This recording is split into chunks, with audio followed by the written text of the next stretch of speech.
Good morning प्रिय विद्यार्थियों, स्वागत है आपका अभी क्लासेस में। और आज मैं आपको पढ़ाने वाला हूँ 12th के ज्योग्राफी का 5वां चैप्टर। तो इससे पहले मैंने जो है 4 चैप्टर अपलोड कर दिया था, ये है 5वां चैप्टर। और इस 5वें चैप्टर में हम लोग पढ़ेंगे प्राथमिक क्रिया के बारे में। प्राथमिक क्रिया यानी वह काम जो सबसे पहले हो रहा है उसे हम प्राथमिक क्रिया कहते हैं। आइए सबसे पहले मैं आपको ये समझाता हूँ कि प्राथमिक क्रिया क्या होता है। तो कहता है कि मानव के वो क्रियाकलाप जिनसे आय की प्राप्ति होती है उसे हम आर्थिक क्रिया कहते हैं। तो देखिए यहाँ पर जो जो सवाल बनते जा रहे हैं उसे आप प्लीज़ नोट भी कर सकते हैं कॉपी में। सबसे पहला जो सवाल बन रहा है कि वो आर्थिक क्रिया किसे कहते हैं। पहला सवाल बन रहा है आर्थिक क्रिया किसे कहते हैं। तो कहता है कि जिस क्रियाकलाप से आय की प्राप्ति होती है उसे हम आर्थिक क्रिया कहते हैं। मान लेते हैं कि एक किसान क्या कर रहा है, खेती कर रहा है। तो खेती करने से उसे क्या होता है, बहुत सारे अनाज मिलते हैं और उसमें से कुछ अनाज वो बेच भी सकते हैं। तो खेती करने से उनके पास कुछ पैसे भी आते होंगे। तो इस तरह से हम समझेंगे कि उनके पास कुछ पैसे आ रहे हैं, तो यानी आय हो रहा है। मान लेते हैं कि एक दूसरा उदाहरण लेते हैं आपके लिए कि मान लेते हैं कि एक कोई श्रमिक है जो मजदूर मिल में काम कर रहा है, तो उससे भी उसको पैसा मिल रहा है, तो वह भी क्या होगा, आर्थिक क्रिया होगा। अब आपको समझ में आ गया कि जिससे भी पैसे की प्राप्ति होती है उसे हम आर्थिक क्रिया कहते हैं। मैं भी पढ़ाने का काम करता हूँ और मैं शिक्षक हूँ, तो मुझे पढ़ाने के बदले में पैसे मिलते हैं, तो यह भी क्या एक तरह का आर्थिक क्रिया है। तो जितना भी कार्य जिससे पैसे की प्राप्ति होती है उसे हम आर्थिक क्रिया कहते हैं। अब ये जो आर्थिक क्रियाएं हैं इसके कई रूप होते हैं, लेकिन मुख्य रूप से आर्थिक क्रियाओं को हम 4 वर्गों में बांट सकते हैं। अगर आपको थोड़ा सा भी याद है, 10वीं क्लास में ही यही चीज़ आप पढ़े थे इकोनॉमिक्स में कि आर्थिक क्रियाओं को हम 3 भागों में बांट सकते हैं, लेकिन यहाँ पर बोला गया है 4 भाग। तो एक और भाग बढ़ गया है और वो कौन सा है, आइए पढ़ते हैं। क्लास 10th के इकोनॉमिक्स में प्राथमिक क्रिया, द्वितीयक क्रिया और तृतीयक क्रिया हम लोग पढ़े हैं, लेकिन यहाँ पर एक और क्रिया आएगा और उसे हम बोलेंगे चतुर्थक क्रिया, यानी ये चौथा क्रिया, चतुर्थक क्रिया। तो प्राथमिक, द्वितीयक और तृतीयक। अगर आप 10वीं में इकोनॉमिक्स को थोड़ा सा भी ध्यान से पढ़े होंगे तो ये चीज़ आपको थोड़ा थोड़ा याद होता होगा, लेकिन फिर भी चलिए यहाँ पर पूरे डिटेल से दिया गया है। अगर आप 10वीं वाली भूल भी चुके हैं तब भी आप इसे समझ सकते हैं और आपको ये चीज़ें अच्छी तरीके से समझ में आएगा। आपको केवल करना इतना है कि बिना स्किप किए पूरा का पूरा चैप्टर समझना है। ना केवल मैं आपको चैप्टर को समझाता हूँ, बल्कि चैप्टर के लास्ट में क्वेश्चन और आंसर को भी आपको पूरी तरह एक्सप्लेन करके देता हूँ, ताकि आपको क्वेश्चन आंसर समझने में भी बिल्कुल ज़रा सा दिक्कत नहीं आए। समझिए कि प्राथमिक क्रिया प्रत्यक्ष रूप से पर्यावरण पर निर्भर है। याद रखिएगा, प्राथमिक क्रिया पर यहाँ पर जिक्र शुरू हो चुका है और इस चैप्टर का नाम भी है प्राथमिक क्रिया।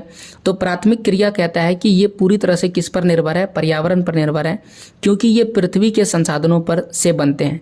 चाहे वो भूमि से बन रहे हो, जल से बन रहे हो, वनस्पति से बन रहे हो, भवन निर्माण सामग्री एवं खनिज के उपयोग के विषय में बतलाती है। ये सभी क्या है, प्राथमिक क्रियाएं। भवन निर्माण नहीं बोल रहे, भवन निर्माण सामग्री की बात बोल रहे हैं, और खनिज की नहीं बात, खनिज यहाँ पर खनिज की बात बोल रहे हैं। और साथ ही साथ ये सभी चीज़ें क्या है, पर्यावरण से जुड़ा हुआ है, और इसीलिए हम इसे कहते हैं प्राथमिक क्रिया। इस प्रकार इसके अंतर्गत कौन कौन आते हैं, आखेट शिकारी करने वाले लोग प्राथमिक क्रिया में आते हैं। भोजन संग्रह यानी कि जो भोजन को सिर्फ जमा करते हैं, जंगलों में जाते हैं, कंद मूल फल फूल पत्ते ये सभी जमा करते हैं और खाते हैं, कुछ भी बनाने के लिए इनको बिल्कुल भी नहीं आता है। पशु चारण मतलब जानवरों को चराने वाले लोग इसी में आते हैं, क्योंकि वो भी पर्यावरण से जुड़ा हुआ है। मछली पकड़ने वाले लोग इसी में आते हैं। वनों से लकड़ी काटना या फिर लकड़ी इकट्ठा करना प्राथमिक क्रिया में आता है। कृषि का कार्य, आप कृषि का कार्य पर्यावरण से जुड़ करके करते हैं, मिट्टी जल हवा का उपयोग करके। खनन का कार्य मतलब धरती के अंदर से लोहा सोना चांदी कोयला ये सारा चीज निकालना खनन कहलाता है। तो ये सारी क्रिया किस में आ रहा है, ये सारी क्रिया प्राथमिक क्रिया में आ रहा है।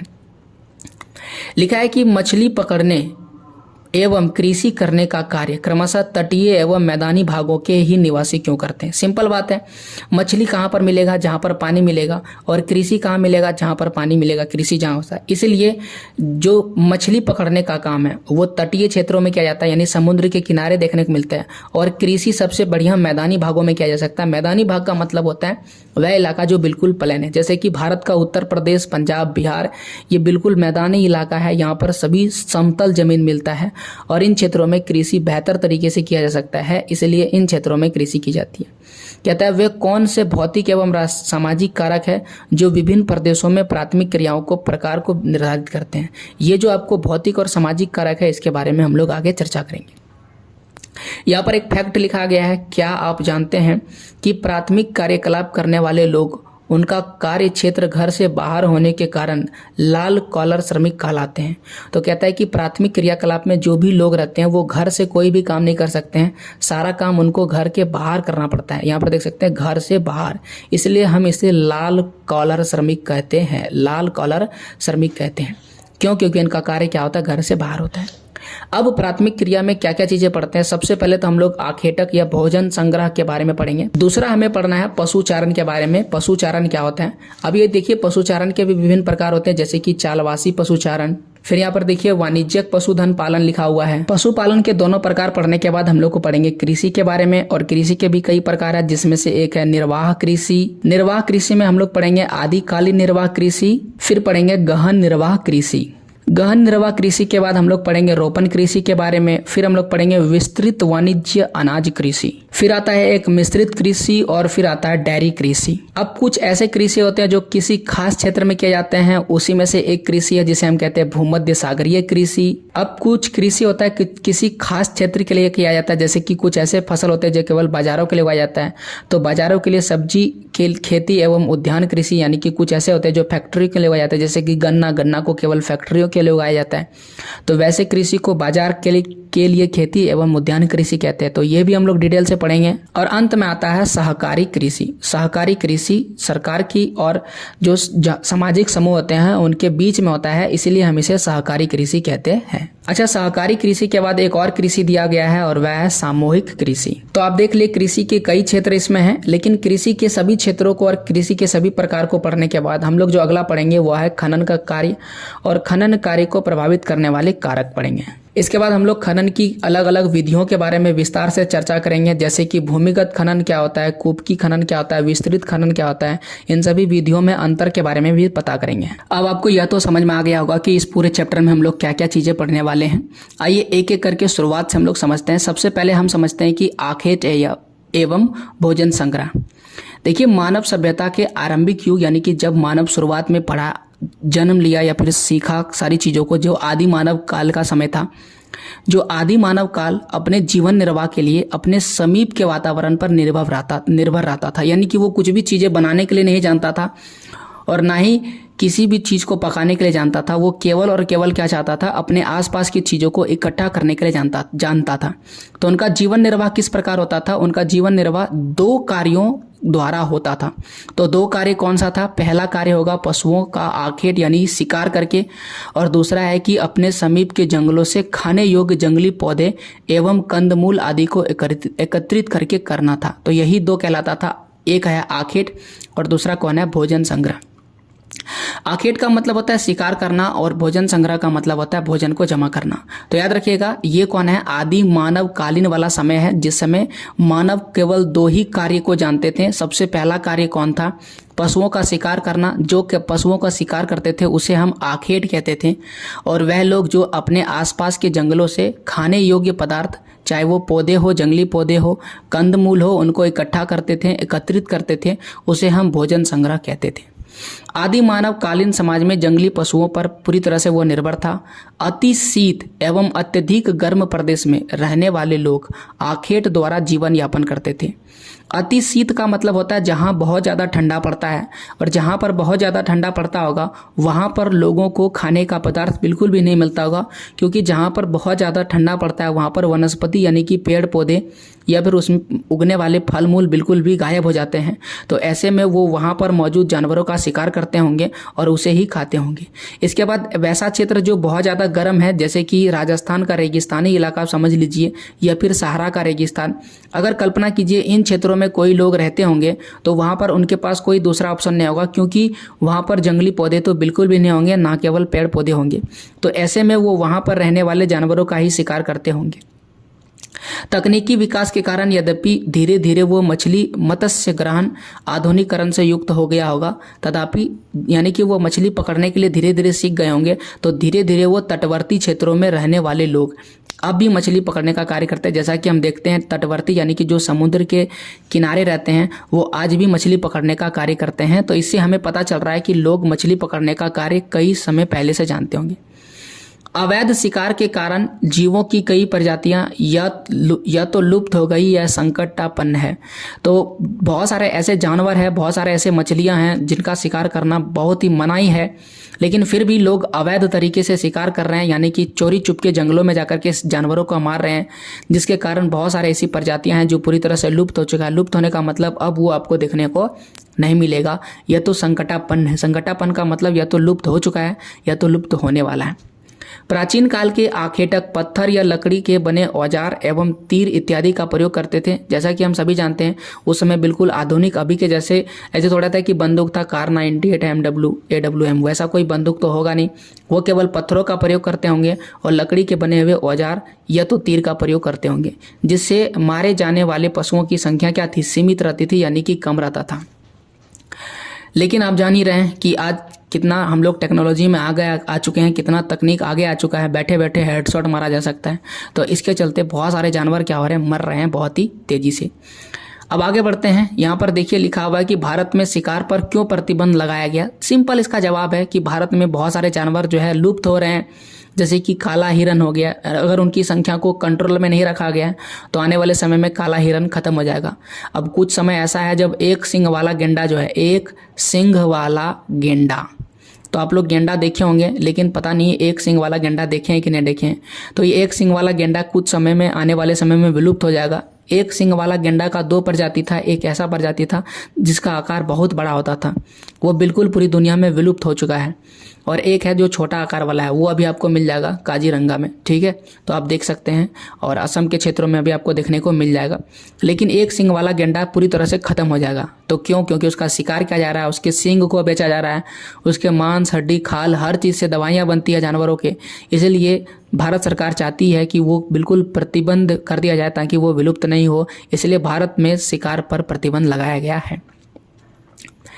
एक सवाल लिखा है, आगे पढ़ते हैं। एक सवाल का जवाब मैंने आपको दे दिया। भोजन संग्रह एवं आखेट प्राचीनतम ज्ञान आर्थिक क्रिया है, यानी कि ये प्राचीनतम ज्ञान ये हमें पहले से ही पता था, ऐसा नहीं कि हमने इसे नया नया सीखा है। विश्व के विभिन्न भागों में यह कार्य विभिन्न स्तरों पर विभिन्न रूपों में किया जाता है। अभी भी यह कार्य है। यह कार्य कठोर जलवायु युक्त दशाओं में भी किया जाता है। इसे अधिकतर आदिम कालीन समाज के लोग करते हैं, यानी ये अभी भी करता है। और इसे जो आदिम कालीन समाज के लोग हैं वो ज़्यादातर करते हैं। ये लोग अपने भोजन के लिए, अपने वस्त्र के लिए, शरण की आवश्यकता को पूर्ति हेतु पशुओं एवं वनस्पति का संग्रह करते हैं। पशुओं का संग्रह करते हैं, वनस्पतियों का संग्रह करते हैं। इस कार्य के लिए बहुत ही कम पूंजी की आवश्यकता होती है एवं निम्न स्तरीय तकनीकी ज्ञान का। तकनीकी ज्ञान भी कम रहेगा, टेक्नोलॉजी का कम ज्ञान रहेगा, तब भी ये काम कर सकते हैं। इसमें भोजन अधिशेष भी नहीं रहता है। भोजन अधिशेष का मतलब जितना जरूरी रहता है ये उतना ही शिकार करते हैं, उतना ही जो है वनस्पति को तोड़ते हैं, उससे अधिक नहीं तोड़ते हैं, यानी कि भोजन कभी भी बर्बाद नहीं चाहते हैं। एवं प्रति व्यक्ति उत्पादकता भी कम होती है। प्रति व्यक्ति उत्पादकता मतलब होता है एक व्यक्ति कम से कम ही उत्पादन कर पाता है। तो आपको ये समझ में आ गया होगा। इसके बाद और भी चीज़ आगे लिखा हुआ है, देखिए। अब यहाँ पर लिखा है क्षेत्र। भोजन संग्रह विश्व के 2 भागों में किया जाता है। ध्यान से समझिए, भोजन का संग्रह करना अभी भी विश्व के 2 भागों में किया जाता है। पहला भाग जो है उच्च अक्षांश के क्षेत्र, जिसमें उत्तरी कनाडा का क्षेत्र आता है, उत्तरी यूरेशिया का क्षेत्र आता है एवं दक्षिणी चिली के क्षेत्र आते हैं। तो ये आपको मैप में दिखा देते हैं कहाँ पर है, कनाडा, यूरेशिया और चिली। तो देखिए ये रहा उत्तरी कनाडा का एरिया और यूरोप प्लस एशिया को हम यूरेशिया कहते हैं। तो ये देख सकते हैं उत्तरी यूरेशिया का क्षेत्र आता है और चिली का एरिया लिखा गया था। तो वहाँ पर तो मैप में चिली नहीं दिख रहा था, यहाँ पर आप मैप पे देख सकते हैं। ये जो एरिया आपको दिख रहा है ये क्या है, चिली है। और चिली कहाँ पर मौजूद है, दक्षिणी अमेरिका में मौजूद है। एक बार फिर से मैं आपको दिखा देता हूँ। ये जो एरिया आपको दिख रहा है यहाँ पर क्या है, चिली देश है और दक्षिणी चिली लिखा गया है। तो ये जो एरिया होगा इसे हम दक्षिणी चिली कहेंगे। तो पूरा एरिया हम लोग मैप में भी देख लिए। तो मैप में देखना बहुत ज़्यादा जरूरी है क्योंकि सवाल जो है मैप से भी परीक्षाओं में आते हैं। पहला इलाका मैंने आपको दिखा दिया।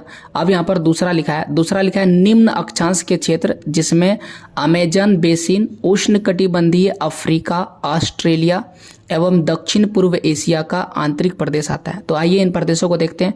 सबसे पहले अमेजन बेसिन को देख लेते हैं। तो ये जो आपको दिखा रहा है दक्षिणी अमेरिका का भाग, इसे हम अमेजन बेसिन कहते हैं क्योंकि यहाँ पर अमेजन नदी बहती है। दूसरा जो है उष्णकटिबंधीय अफ्रीका का एरिया दिखाया जा रहा है। तो ये जो इलाका आप देख रहे हैं ये है उष्णकटिबंधीय अफ्रीका का इलाका। फिर हम तीसरा देखते हैं ऑस्ट्रेलिया। तो आप देख सकते हैं मैप में ये जो इलाका है ऑस्ट्रेलिया का ये इलाका होगा। ओके, ऑस्ट्रेलिया के बाद आप देख सकते हैं दक्षिण पूर्व एशिया का आंतरिक प्रदेश। तो दक्षिण पूर्व एशिया का आंतरिक प्रदेश, दक्षिण पूर्व एशिया। तो यहाँ पर आप देख सकते हैं इन एरिया में आपको काले धब्बे दिख रहे हैं, तो इन एरिया की बात किया गया। ओके, तो आपको समझ में आ गया होगा कि किन एरियाज में अभी भी जो है यह प्रक्रिया हो रहा है, यानी कि भोजन संग्रह का काम चल रहा है। आधुनिक समय की अगर बात करें तो आधुनिक समय में भोजन संग्रह के कार्य कुछ भागों में व्यापारीकरण भी हो गया है, यानी अभी कुछ ऐसा एरिया है जहां पर व्यापार के उद्देश्य से भी ये कार्य किया जाता है।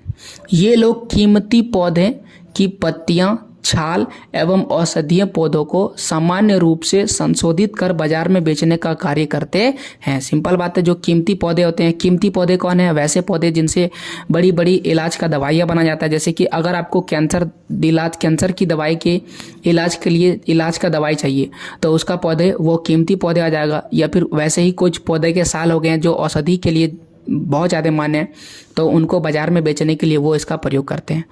पौधे के विभिन्न भागों का उपयोग करते हैं। उदाहरण के तौर पर जैसे छाल का उपयोग कुनेन में होता है, चमड़ा तैयार करना, एवं कॉर्क के लिए किसका छाल का उपयोग होता है। पत्तियों का उपयोग पेय पदार्थ पीने के लिए, दवाइयाँ बनाने के लिए, कंतिवर्धक वस्तुएं बनाने के लिए। रेशे का उपयोग कपड़ा बनाने के लिए। दृढ़ फलक का उपयोग भोजन एवं तेल के लिए एवं पेड़ के तने का उपयोग रबड़ एवं बलाट, गोंद, ये सारी चीज़ें बनाने के लिए किया जाता है। तो आप देख सकते हैं कि पेड़ का बहुत ज़्यादा उपयोग है और इन्हीं उपयोग के चलते पेड़ पौधों को काटा जा रहा है। अब यहाँ पर एक फैक्ट लिखा गया है। क्या फैक्ट लिखा गया देखिए। च्युइंगम हम सभी खाते हैं च्युइंगम, तो बहुत बार लोगों को लगता है कि च्युइंगम जो है वो जानवरों के छाल से बनता है, लेकिन यहाँ लिखा है कि च्युइंगम को चूसने के बाद शेष बचे भाग को क्या कहते हैं? क्या तुम जानते हो कि इसे चिकेल कहते हैं। चिकेल, देखिए यहाँ पर लिखे चिकेल कहते हैं। और चिकेल जो है कोई जानवर नहीं है बल्कि ये जेपोटा वृक्ष के दूध से बनता है। याद रखिएगा, जेपोटा एक वृक्ष है और इसी वृक्ष के दूध से क्या बनता है? च्युइंगम बनता है, जिसे हम लोग खाते हैं। तो च्युइंगम जब चबा लेते हैं तो चबाने के बाद जो बचता है उसको हम चिकल कहते हैं। और चिकल क्या है? ये जेपोटा वृक्ष के दूध से बनने वाला एक पदार्थ है। भोजन संग्रह और इसके इलाके यानी कि मैप में हम लोग एरिया भी देख लिए। एक और चीज़ यहाँ पर लिखा हुआ है कि विश्व स्तर पर भोजन संग्रह का अधिक महत्व बिल्कुल भी नहीं है, क्योंकि ये इन प्रक्रियाओं द्वारा प्राप्त उत्पाद विश्व बाजार में प्रतिस्पर्धा नहीं कर सकती है। प्रतिस्पर्धा का मतलब कंपटीशन नहीं कर सकता है। कंपटीशन करने का मतलब यह हुआ कि जो भोजन संग्रह करने वाले लोग हैं वो भोजन संग्रह करके अपने सामान को बाजार में नहीं बेच सकते, क्योंकि मशीन से बना हुआ सामान इतनी तेज़ी से बाजार में जा रहा है कि वो खुद उनके सामान बाजार में नहीं बिकेंगे। कई प्रकार की अच्छी किस्म एवं कम दाम वाली कृत्रिम उत्पादों ने उष्णकटिबंधीय वन के भोजन संग्रह करने वाले समूहों के उत्पादन का स्थान ले लिया। यहाँ पर वही लिखा हुआ है, अच्छी किस्म एवं कृत्रिम उत्पाद, मतलब आदमी द्वारा बनाए गए उत्पाद के द्वारा इन जो कटिबंधीय वन वाले जो भोजन संग्रह करते थे इनका स्थान क्या कर लिया है? ले लिया है। इसलिए ये प्रतिस्पर्धा नहीं कर सकते। भोजन संग्रह यहाँ पर खत्म हो गया। भोजन संग्रह का इम्पोर्टेंट पॉइंट क्या था? इम्पोर्टेंट पॉइंट था भोजन संग्रह किन दो क्षेत्रों में होता है। भोजन संग्रह का दो तरीका कौन सा है? भोजन संग्रह क्यों किया जाता है? क्योंकि पेड़ पौधों और जानवरों से कई लाभ होते हैं। पेड़ से मैंने कई लाभ आपको बता भी दिए। और अगला है कि ये बाजार में यानी कि विश्व बाजार में प्रतिस्पर्धा क्यों नहीं कर सकते हैं? तो इसका जवाब यहाँ से यहाँ तक लिखा हुआ है। जैसे ये खत्म होता है शुरुआत हो जाता है पशुचारण। तो आइए पशुचारण के बारे में पढ़ते हैं। आखेट का मतलब होता है शिकार करना। आखेट पर निर्भर रहने वाले समूह ने जब यह महसूस किया कि केवल आखेट से जीवन भरण पोषण नहीं किया जा सकता है, यानी कि केवल शिकार करके हम अपना जीवन भरण पोषण नहीं कर सकते हैं, तब मानव ने पशुपालन व्यवस्था का विषय में सोचा। विभिन्न जलवायु दशाओं में रहने वाले लोगों ने उन क्षेत्रों में पाए जाने वाले पशुओं का चयन करके पालतू बना लिया। यहाँ पर ध्यान से समझिए, विभिन्न जलवायु दशाओं में रहने वाले लोगों ने, जैसे मान लेते हैं कि जो ठंडे प्रदेशों में रहते हैं उन्होंने भेड़ बकरी जैसे वैसे जानवरों को पालना चालू कर दिया जो ठंडे प्रदेशों में रहते हैं, और जो गर्म प्रदेशों में रहते हैं वो उन जानवरों को पालना पोसना शुरू कर दिया जो गर्म प्रदेशों में पाए जाते हैं। ठीक है, जैसे कि एक जानवर आपको बताते हैं याक। याक आप सुने होंगे, तो याक क्या है, ठंडा प्रदेश वाला जानवर है। तो जहाँ पर आप ठंडे प्रदेश में जाइएगा तो वहाँ पर आपको याक ज़्यादा देखने को मिलेगा, लोग याक को पालते हैं। लेकिन जो गर्म प्रदेश जैसे कि बिहार झारखंड में अगर आप आइएगा तो यहाँ पर आपको याक देखने को नहीं मिलेगा। तो आपको समझ में आ गया होगा कि जिन जलवायु दशाओं में जैसा जानवर मिला, लोगों ने उसे पालतू बनाना शुरू कर दिया। भौगोलिक कारकों एवं तकनीकी विकास के आधार पर वर्तमान समय में पशुपालन व्यवस्था निर्वहन अथवा व्यापारिक स्तर पर किया जाता है। भौगोलिक कारकों और तकनीक का विकास हो चुका है, तो हम लोग क्या कर रहे हैं, पशुपालन तो कर रहे हैं, अभी भी पशुपालन कर रहे हैं, लेकिन अब हम लोग अपने खुद के जीवन, यानी कोई मान लेते हैं कि एक गाय को पाल रहा है, मान लेते हैं एक आदमी एक गाय को पाल रहा है, तो वो उससे दूध प्राप्त करने के लिए और दूध से बनी हुई वस्तुओं को खाने के लिए कर रहा है। लेकिन बहुत सारे ऐसे लोग हैं जो व्यापारिक स्तर पर दूध से बनी हुई वस्तुओं को बेचने के लिए और गाय का व्यापार करने के लिए भी पशुपालन करते हैं। अलग अलग जानवर, चाहे भेड़ बकरी कुछ भी हो, ठीक है। तो पशुपालन जो है अलग अलग तरीके से होता है। सबसे पहला जो है इसे हम कहते हैं चालवासी पशुचारण। चालवासी पशुचारण, चालवासी पशुचारण एक प्राचीन जीवन निर्वाह व्यवसाय रहा है। प्राचीन का मतलब आज ही नहीं बल्कि इतिहास में पहले भी चालवासी पशुचारण होता था, जिसमें जो पशुचारक होता है यानी कि पशुओं को चराने वाला अपने भोजन, वस्त्र, शरण, औजार एवं यातायात के लिए पशुओं पर निर्भर रहता है। यानी सब चीज के लिए किस पर निर्भर है, पशुओं पर। चाहे उसको भोजन चाहिए तो जानवरों से लेगा, उसको वस्त्र चाहिए वो भी जानवरों से प्राप्त करेगा, शरण मतलब रहने के लिए जगह, औजार चाहिए या यातायात करना मतलब एक स्थान से दूसरे स्थान पर जाना है, तो भी वो किस पर करेगा, पशुओं पर ही निर्भर रहेगा। एक स्थान से दूसरे स्थान पर जाने के लिए वो पशुओं का बैलगाड़ी बनाते होंगे। आगे लिखा है कि वो अपने पालतू पशुओं के साथ पानी एवं चारागाह की उपलब्धता एवं गुणवत्ता के अनुसार एक स्थान से दूसरे स्थान पर स्थानांतरित होते रहते थे। मानी ये समझिए कि मान लेते हैं कि वो किसी एक स्थान पर है, गर्मी के मौसम में वहाँ पर पानी खत्म हो गया और वहाँ पर गर्मी के मौसम में सारे घास जो है सूख गए, तो वो उस स्थान को छोड़ देगा जहाँ पर पानी और चारागाह क्या हो गया, खत्म हो गया, घास वगैरह खत्म हो गया, तो वो किसी दूसरे स्थान पर जाएगा। तो वो अपनी इसी आवश्यकता के अनुसार एक स्थान से दूसरे स्थान पर चलते रहते हैं। इन पशुचारक वर्गों ने अपने अपने निश्चित चारागाह क्षेत्र होते थे, यानी कि जो पशुचारक होते थे उसका कुछ वर्ग होता था, समूह होता था, ग्रुप होता था, उसका अपना अपना निश्चित क्षेत्र होता था कि इन क्षेत्रों से वो इधर ही जाएगा। जैसे मान लेते हैं कि कोई बिहार का है तो बिहार वाला उत्तर प्रदेश ही आएगा और उत्तर प्रदेश वाला झारखंड ही आएगा। तो इस तरह वो अपने स्थान को बदलते थे। ऐसा नहीं कि वो एक दूसरे के स्थान पर चले जाते थे, इससे लड़ाइयाँ भी हो सकती थी, इसलिए वो एक निश्चित स्थान पर जाते थे। आगे लिखे हैं कि भिन्न भिन्न क्षेत्रों में कई प्रकार के पशु पाले जाते थे। जैसे कि अगर हम बात करें उष्ण कटिबंधीय अफ्रीका में, तो यहाँ पर गाय को पाला जाता था, बैल को पाला जाता था जो प्रमुख पशु था। जबकि अगर आप सहारा और एशिया के क्षेत्र में जाइएगा जो मरुस्थलों में है, वहाँ पर आपको भेड़ पालते देखने को मिलेंगे, बकरी पालते हुए देखने को मिलेंगे और ऊँट पालते हुए देखने को मिलेगा। जैसे आपको एक उदाहरण दिए थे याक वाला, सेम चीज़ यहाँ पर भी लिखा हुआ है। अगर आप तिब्बत के क्षेत्र में जाइएगा या एंडीज के क्षेत्र में जाइएगा तो उन पर्वतीय भागों में याक पाला जाता था। यहाँ पर देखिए याक लिखा हुआ है, वह लामा पाला जाता है क्योंकि यह ठंडा प्रदेश है। आर्कटिक की ओर जाइएगा या फिर उत्तरी ध्रुव की ओर जाइएगा तो रेंडियर को पाला जाता है, रेंडियर, ठीक है। तो इस प्रकार से अलग अलग क्षेत्रों में अलग अलग जानवरों को पाला जाता है।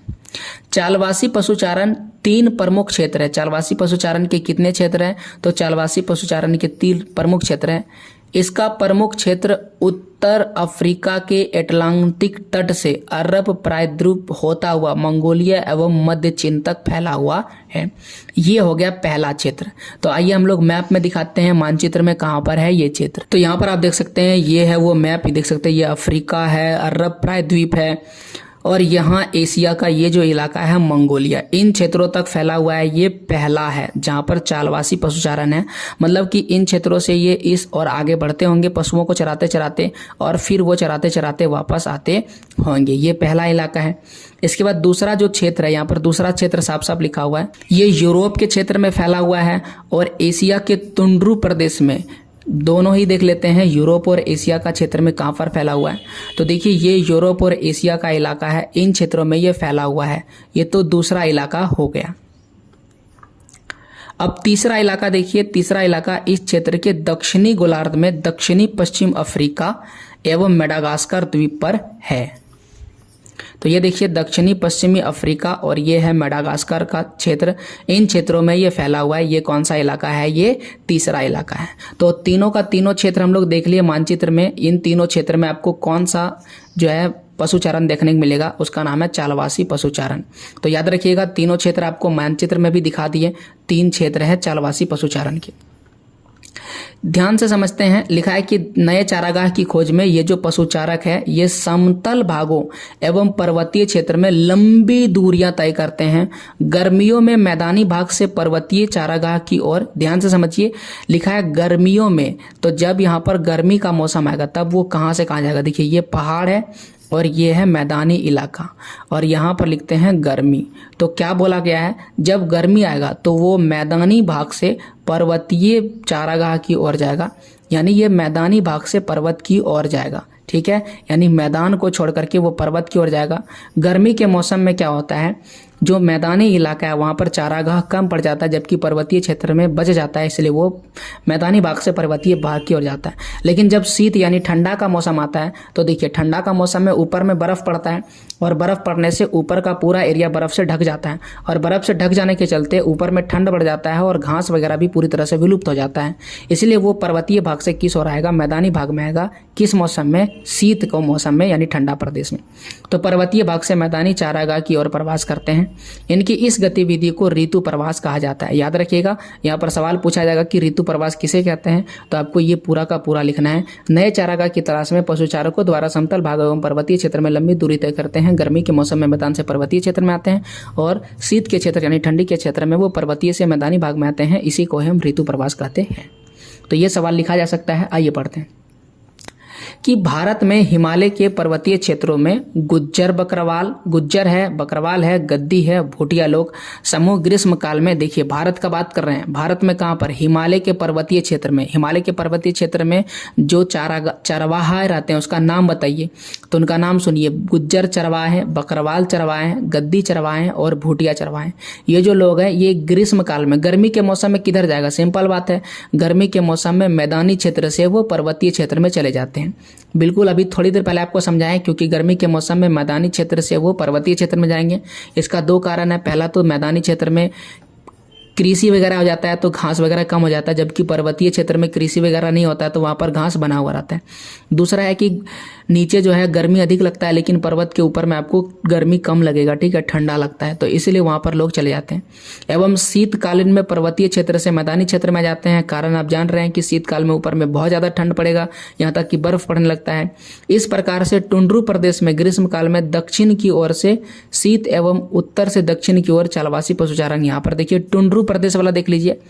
टुंड्रू प्रदेश में गर्मी के मौसम में क्या होता है, दक्षिण से उत्तर की ओर एवं शीतकाल में उत्तर से दक्षिण की ओर चालवासी पशुचारण का पशुओं का साथ प्रवास होता है। आगे देखिए, चालवासी पशुचारण की संख्या अब घट रही है। क्यों घट रही है? अब पहले तो बहुत सारे लोग चालवासी पशुचारण थे, लेकिन अब नहीं है, एवं इनके द्वारा उपयोग में लाए गए क्षेत्र में भी कमी हो रहा है। इसका 2 कारण है, 2 प्रमुख कारण। तो ये सवाल आपसे पूछा जा सकता है कि चालवासी पशुचारण की संख्या अब घट रही है, कोई 2 कारण लिखें। तो पहला कारण लिखेंगे राजनीतिक सीमाओं का अधिरोपण। देख सकते हैं, अगर आप मैप में देखेंगे तो यहाँ देख सकते हैं, यह अफ्रीका से एशिया में चला जाता है, तो यहाँ पर वो कई देशों को पार करना पड़ता होगा, और कई देशों को पार करने के लिए आजकल हमें वीज़ा का जरूरत पड़ेगा, पासपोर्ट का जरूरत पड़ेगा, और ऐसे में राजनीतिक सीमा को पार करने के लिए उन्हें नहीं दिया जाता है, तो ऐसे में सीमा जो है वो सीमित हो जाता है। और दूसरा है कि कई देशों द्वारा नई बस्तियों की योजना बनाई गई है, तो नई बस्तियां बनाया गया, और नई जब बस्तियां बनाई गई तो लोग उन बस्तियों में बसने लगे हैं। और दूसरा बात है कि जहाँ पर बस्तियां बनने लगा है वहाँ पर जो है पशुओं को खिलाने के लिए चारागाह कम पड़ने लगे हैं, इसलिए जो क्षेत्र है वो सीमित होने लगा है, और अब इसकी संख्या भी क्या होने लगी है, घटने लगी है। अब आता है वाणिज्यिक पशुधन पालन। ये क्या होता है समझिए, ये भी पशुपालन ही है, लेकिन ये वाणिज्यिक है। वाणिज्यिक मतलब पैसे की बढ़ाने के लिए, ये पूंजी बढ़ाने के लिए जो भी पालन करते हैं, पशुओं को पालते हैं, उसे वाणिज्यिक पशुधन पालन कहते हैं। यहाँ पर वही लिखा है, चालवासी पशुचारण की अपेक्षा वाणिज्यिक पशुधन पालन अधिक व्यवस्थापित एवं पूंजी प्रधान है। वाणिज्यिक पशुधन पालन पश्चिमी संस्कृति से प्रभावित है एवं फार्म भी अस्थायी होता है, यानी कि पशुओं को एक जगह से दूसरे जगह चराने के लिए नहीं ले जाना पड़ता है। यह फार्म विशाल क्षेत्र में फैले होते हैं, बहुत बड़े क्षेत्र में फैले होते हैं एवं संपूर्ण क्षेत्र को छोटी छोटी इकाइयों में विभाजित कर दिया जाता है। तो ऐसा समझिए कि ये बहुत बड़ा फार्म है और इन फार्म को कई छोटे छोटे क्षेत्रों में विभाजित कर दिया जाता है, नहीं कि बांट दिया जाता है बाड़ा लगा के। बाड़ा का मतलब होता है इसको चारों तरफ से घेर दिया जाता है, बांस वगैरह से कुछ भी। चराई को नियंत्रित करने के लिए उन्हें बाड़ लगाकर एक दूसरे से अलग कर दिया जाता है। यहाँ पर वही बोल रहा है, बाड़ लगा दिया गया। बाड़ लगाने का मतलब इसे चारों तरफ से क्या कर दिया, घेर दिया गया। अब मान लेते हैं कि इसमें 30 जानवर क्या हो रहे हैं, चल रहे हैं। 30 जानवर अगर इसमें चल रहे हैं तो बाकी क्षेत्र में घास तो बचा हुआ है ना, तो अब इस 30 जानवर जब इसमें घास खत्म कर देगा तो उसको फिर दूसरा इलाका में भेज दिया जाएगा, फिर ऐसा करके तीसरा में, फिर ऐसा करके चौथा में, और इस तरह से जब ये चौथा पांचवा करेगा तब तक पहला में घास क्या हो जाएगा, आ जाएगा। जब चराई के कारण छोटे क्षेत्र घास की समाप्त हो जाती है तब पशुओं को दूसरे क्षेत्र में ले जाया जाता है और फिर दूसरा में खत्म होता है तो तीसरा में। वाणिज्यिक पशुधन पालन में पशुओं की संख्या भी चारागाह की वह क्षमता के अनुसार रखी जाती है, यानी कि जितना चारागाह होता है उतना ही जानवर रखा जाता है, उससे ज़्यादा जानवर नहीं रखा जाता है। किसमें, वाणिज्यिक पशुधन पालन में। लेकिन जो चालवासी में है उसमें कोई संख्या सीमित नहीं है। आप देख सकते हैं कितने सारे जानवर इनके पास है और ये क्या कर रहे हैं, इन्हें चराते जा रहे हैं। चूँकि इनके पास चारागाह का कोई कमी नहीं है, धीरे धीरे ये आगे बढ़ते रहते हैं और पशुओं को चराते रहते हैं, तो इनके पास चारागाह का कोई कमी नहीं रहता है। ओके, अब देखते हैं आगे। लिखा है कि यह एक विशिष्ट गतिविधि है जिसमें केवल एक ही प्रकार के पशु पाले जाते हैं। याद रखिएगा, यहाँ पर कौन सा पशुपालन हम लोग पढ़ रहे हैं, ये पढ़ रहे हैं वाणिज्य पशुधन पालन। तो वाणिज्य पशुधन पालन में केवल एक ही प्रकार के जानवर को पाले जाते हैं या फिर पशु को पाले जाते हैं, जिसमें सबसे ज्यादा क्या पाला जाता है, या तो भेड़ पाला जाता है, या तो बकरी को पाला जाता है, या तो गाय और बैल और घोड़े को पाला जाता है। क्यों पाला जाता है कि उनसे मांस प्राप्त करते हैं, इनसे खाले प्राप्त करते हैं, इनसे ऊन की प्राप्ति होती है, इसलिए हम इसे पालते हैं। ये मैप मैंने आपको दिखा दिया था, आगे बढ़िए। आप देख सकते हैं यहाँ पर वाणिज्यिक पशुधन पालन का एक एग्जाम्पल दिया है जिसमें कुछ जानवर आपको दिख रहे होंगे और कुछ पशुचारक भी दिख रहे हैं। और आप देख सकते हैं यहाँ पर क्या लगाया गया, बाड़ लगाया गया। बाड़ का मतलब होता है इसको चारों तरफ से क्या कर लिया गया है, घेर लिया गया है। और ये कहाँ का फोटो है, ये अलास्का का है। तो अलास्का के उत्तरी प्रदेश में रेंडियर पालन, देखिए ये जो पशु दिख रहा है ये रेंडियर है, बिल्कुल बकरी की तरह ही दिखता है लेकिन ये रेंडियर है। यहाँ पर पालना कुछ कुल भंडार का लगभग 2/3 अधिकांश एस्किमो रखते हैं, एस्किमो को रखते हैं। तो यहाँ पर कुल मिलाकर के आप देख सकते हैं रेंडियर पालन के विषय में दिखाया गया है, जो एक तरह का वाणिज्यिक पशुधन पालन है। अब देखिए ये जो पूरा तरीका है ये वैज्ञानिक तरीके से बनाया गया है, वैज्ञानिक ढंग से संसाधित एवं डिब्बा बंद कर विश्व के बाजारों में निर्यात कर दिया जाता है। यानी कि यहाँ पर जो भी चीज़ें मांस हो, खाल हो या फिर जो भी चीज़ें बेचना हो, इसे वैज्ञानिक ढंग से संशोधित करके डिब्बों में बंद करके इनके मांस को बाजारों में बेचा जाता है। पशु फार्म के पशुधन पालन वैज्ञानिक आधार पर व्यवस्थित किया जाता है। इसमें मुख्य ध्यान पशुओं के प्रजनन पर दिया जाता है, कितने सारे बच्चे को जन्म देता है, जनांकी की सुधार, बीमारियों पर नियंत्रण किया जाता है, उनके स्वास्थ्य को ध्यान दिया जाता है और ज़्यादा से ज़्यादा जानवरों को स्वस्थ रखा जाता है। किसमें होता है ये, वाणिज्यिक पशुधन पालन में होता है। विश्व में कौन कौन सा ऐसे एरिया है जहां पर वाणिज्यिक पशुधन पालन होता है, तो न्यूजीलैंड देश का नाम सुनिए, ऑस्ट्रेलिया, अर्जेंटीना, यूरुग्वे एवं संयुक्त राज्य अमेरिका, इन क्षेत्रों में वाणिज्यिक पशुधन पालन होता है। वाणिज्यिक पशुधन पालन के साथ ही पशुपालन खत्म होता है और पशुपालन के बाद जो अगला चीज है वह है कृषि। अब कृषि तो हम लोग जानते ही है, कृषि का मतलब होता है खेती करना और खेती से हमें अनाज की प्राप्ति होती है। देखिए विश्व में पाई जाने वाली विभिन्न भौतिक एवं सामाजिक एवं आर्थिक दशाएं जो है कृषि कार्य को प्रभावित करती है। जिस प्रकार का जमीन होगा कृषि उसी प्रकार से होगा एवं इसी प्रभाव के कारण विभिन्न कृषि प्रणालियों को देखी जा सकती है। कृषि के विभिन्न प्रकार फसलों को बोया जाना एवं पशुपालन विभिन्न कृषि विधियों पर आधारित होता है। तो ये अलग अलग तरीका भी अपनाया जाता है। जैसे मान लेते हैं कि कोई पहाड़ी क्षेत्र में खेती कर रहा है तो उसका कोई और तरीका होगा, कोई मैदानी क्षेत्र में कृषि कर रहा है तो उसका कोई और तरीका होगा। जो पहाड़ी क्षेत्र में वो कोई और फसल लगाता होगा, मैदानी क्षेत्र में कोई और फसल लगाता है। अब एक और देख लीजिए, रेगिस्तान में पानी कम होता है तो वो वैसे ही फसल लगाते होंगे जिसमें पानी कम की जरूरत पड़ती है। तो इस प्रकार से आपको विभिन्न क्षेत्र में अलग अलग प्रकार की कृषि देखने को मिल जाती है। आइए सबसे पहले पढ़ते हैं निर्वाह कृषि के विषय में। निर्वाह का मतलब होता है कैसे भी प्रकार किसी भी तरह से जीवन को जीना, उसे कहते हैं निर्वाह। इस प्रकार की कृषि में कृषि क्षेत्र में रहने वाले स्थानीय उत्पादों का संपूर्ण अथवा लगभग उपयोग करते हैं और इसके 2 भागों में वर्गीकृत किया जा सकता है। याद रखिएगा, केवल स्थानीय उत्पादों का संपूर्ण उपयोग करते हैं। तो इसका दो भाग है। पहला जो है इसे हम कहते हैं आदिकालीन निर्वाह कृषि, और इसमें किस प्रकार से होता है ये देखते हैं।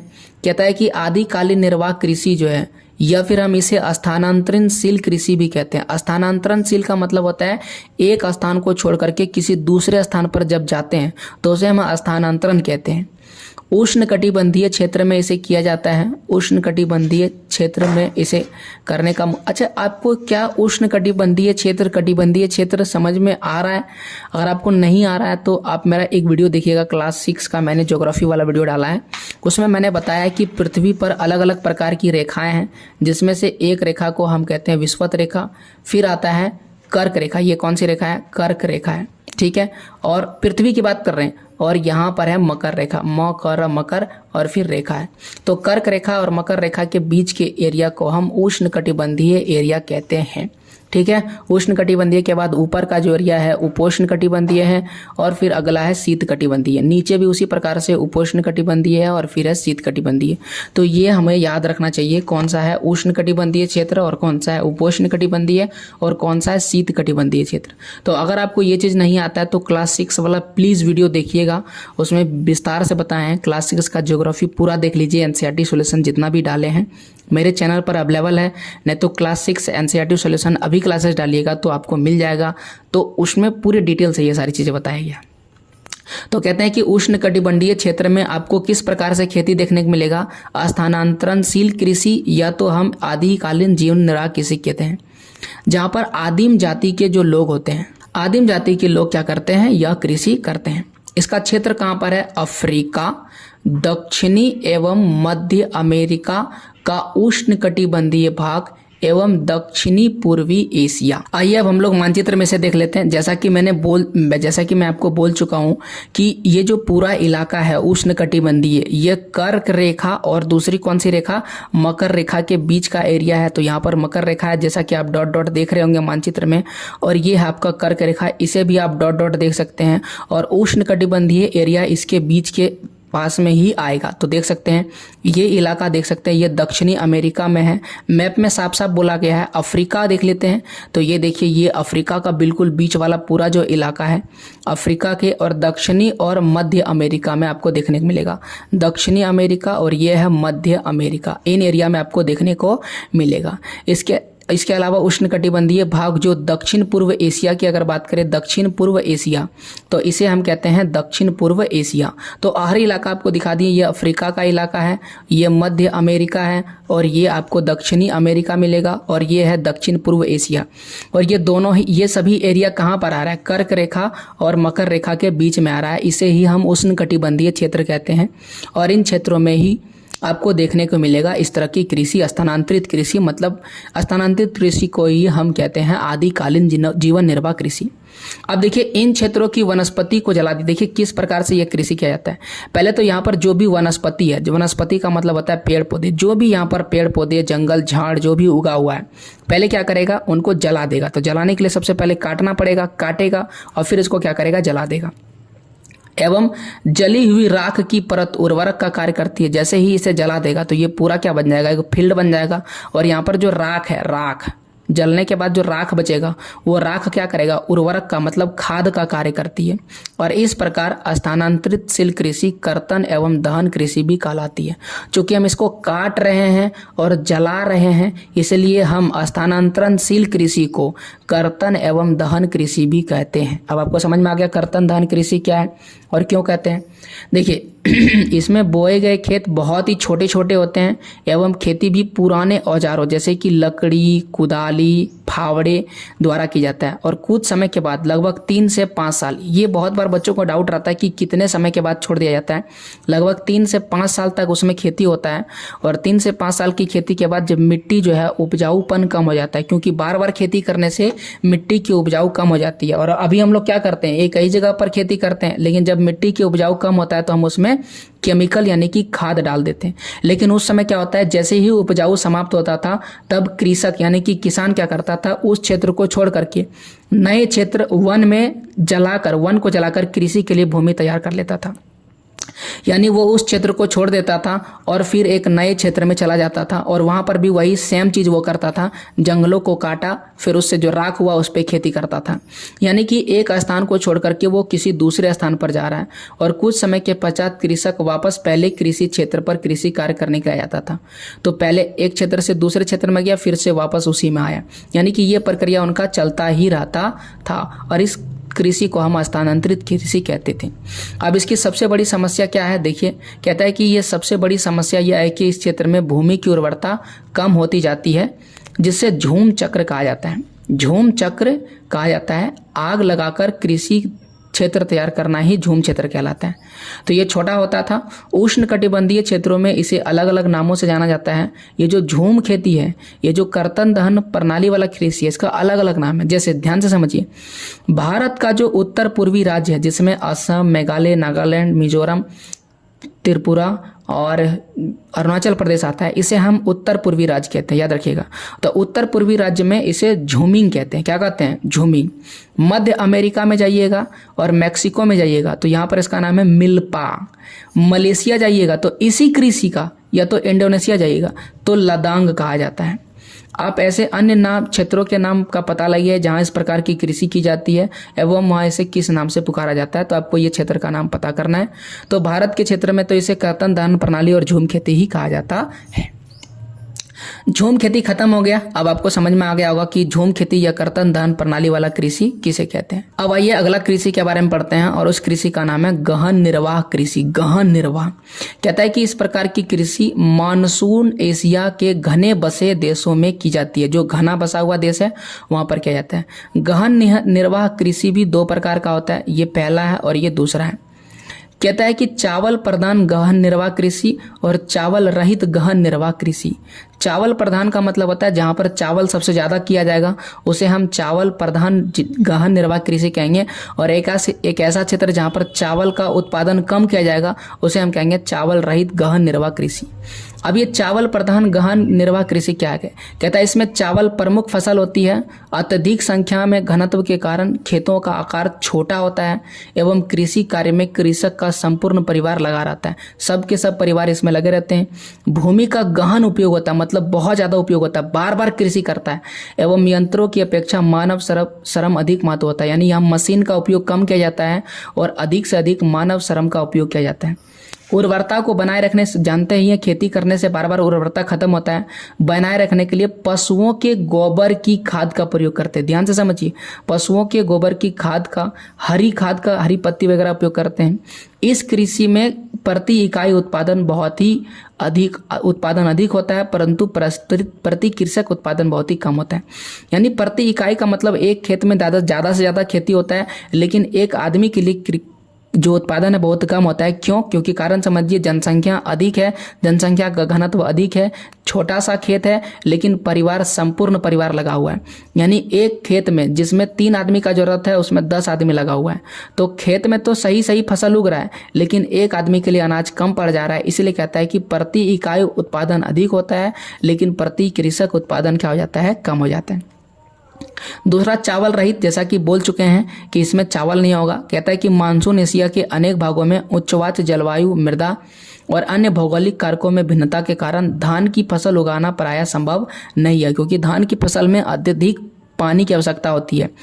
उत्तरी चीन की बात कर लेते हैं। मंचूरिया देश का नाम लिखा हुआ है। उत्तरी कोरिया और उत्तरी जापान में गेहूं, सोयाबीन, जौ एवं सोरपम बोया जाता है। और भारत की अगर बात करिएगा, सिंधु और गंगा के मैदान में जो पश्चिमी भाग है यहाँ पर भी गेहूं एवं दक्षिण और पश्चिमी जो शुष्क इलाका है, यानी कि जो सूखा इलाका है, उन प्रदेशों में क्या उगाया जाता है? ज्वार और बाजरा उगाया जाता है, प्रमुख रूप से उगाया जाता है, यानी कि धान नहीं उगाया जाता है। इस कृषि की अधिकतर विशेषता वो है जो चावल प्रधान कृषि की है, यही वहाँ यहाँ पर भी उसी तरह से कृषि किया जाता है। अंतर इसमें यही है कि इसमें सिंचाई की जाती है, जबकि जो चावल वाला प्रधान देश है वहाँ पर सिंचाई नहीं की जाती है। अब इन इलाकों को मैप में देखेंगे तो जो आपको काले रंग में दिख रहा है ज़्यादा टेस्ट, वो क्या है? चावल प्रमुख क्षेत्र है। चावल प्रमुख क्षेत्र का मतलब होता है यहाँ पर चावल बहुत ही ज़्यादा उगाया जाता है। और दूसरा है दूसरा चावल को छोड़ करके जो अन्य प्रमुख फसल उगाया जाता है। जैसे कि भारत की ही बात कीजिए तो देख सकते हैं भारत में एक ऐसा इलाका आपको दिख रहा होगा जहाँ पर चावल जो है बहुत ही प्रधानता के साथ उगाया जाता है, जबकि इन इलाकों में ये शुष्क इलाका है और यही इलाका सिंधु के क्षेत्र में आता है। तो इन क्षेत्रों में क्या होता है, चावल की जगह पर गेहूँ ज़्यादा उगाया जाता है। तो आपको समझ में आ गया होगा। इसके अलावा बाकी फसल भी ज्वार बाजरा भी उगाए जाते हैं। अब आइए पढ़ते हैं रोपण कृषि के बारे में। रोपण कृषि क्या होता है, ये भी कृषि का ही एक भाग है। कहता है यूरोपीय लोग ने विश्व के अनेक भागों का औपनिवेशीकरण किया। औपनिवेशीकरण का मतलब होता है गुलाम बनाया, जैसे कि अंग्रेजों ने हमें गुलाम बनाया था। तथा कृषि के कुछ अन्य रूपों की शुरुआत की, जैसे कि रोपण कृषि जो वृहद स्तरीय लाभोन्मुखी उत्पादन प्रणाली है। तो रोपण कृषि क्या है, एक अत्यधिक लाभ देने वाला तरीका है। याद रखिएगा, रोपण कृषि क्या है, केवल लाभ के लिए उगाया जाता है। तो यूरोपीय उपनिवेशों ने अपने अधीन उष्णकटिबंधीय क्षेत्रों में, तो यूरोपीय उपनिवेश का मतलब यूरोप के लोगों ने जिन जिन देशों को गुलाम बनाया था वहां पर उन्होंने उष्णकटिबंधीय क्षेत्र में क्या क्या उगाया, चाय उगाया। चाय क्या है, एक रोपण कृषि है। कॉफ़ी, कोको, रबड़, कपास, गन्ना, केले और अनानास, ये सारे पौधे लगाई और ये क्या है, रोपण कृषि है। अब रोपण कृषि होता क्या है, इसकी क्या विशेषता है, देखिए। इस कृषि की प्रमुख विशेषता यह है कि इसमें कृषि के क्षेत्र का आकार बहुत ही विस्तृत होता है, यानी कि बहुत बड़े क्षेत्र में कृषि की जाती है।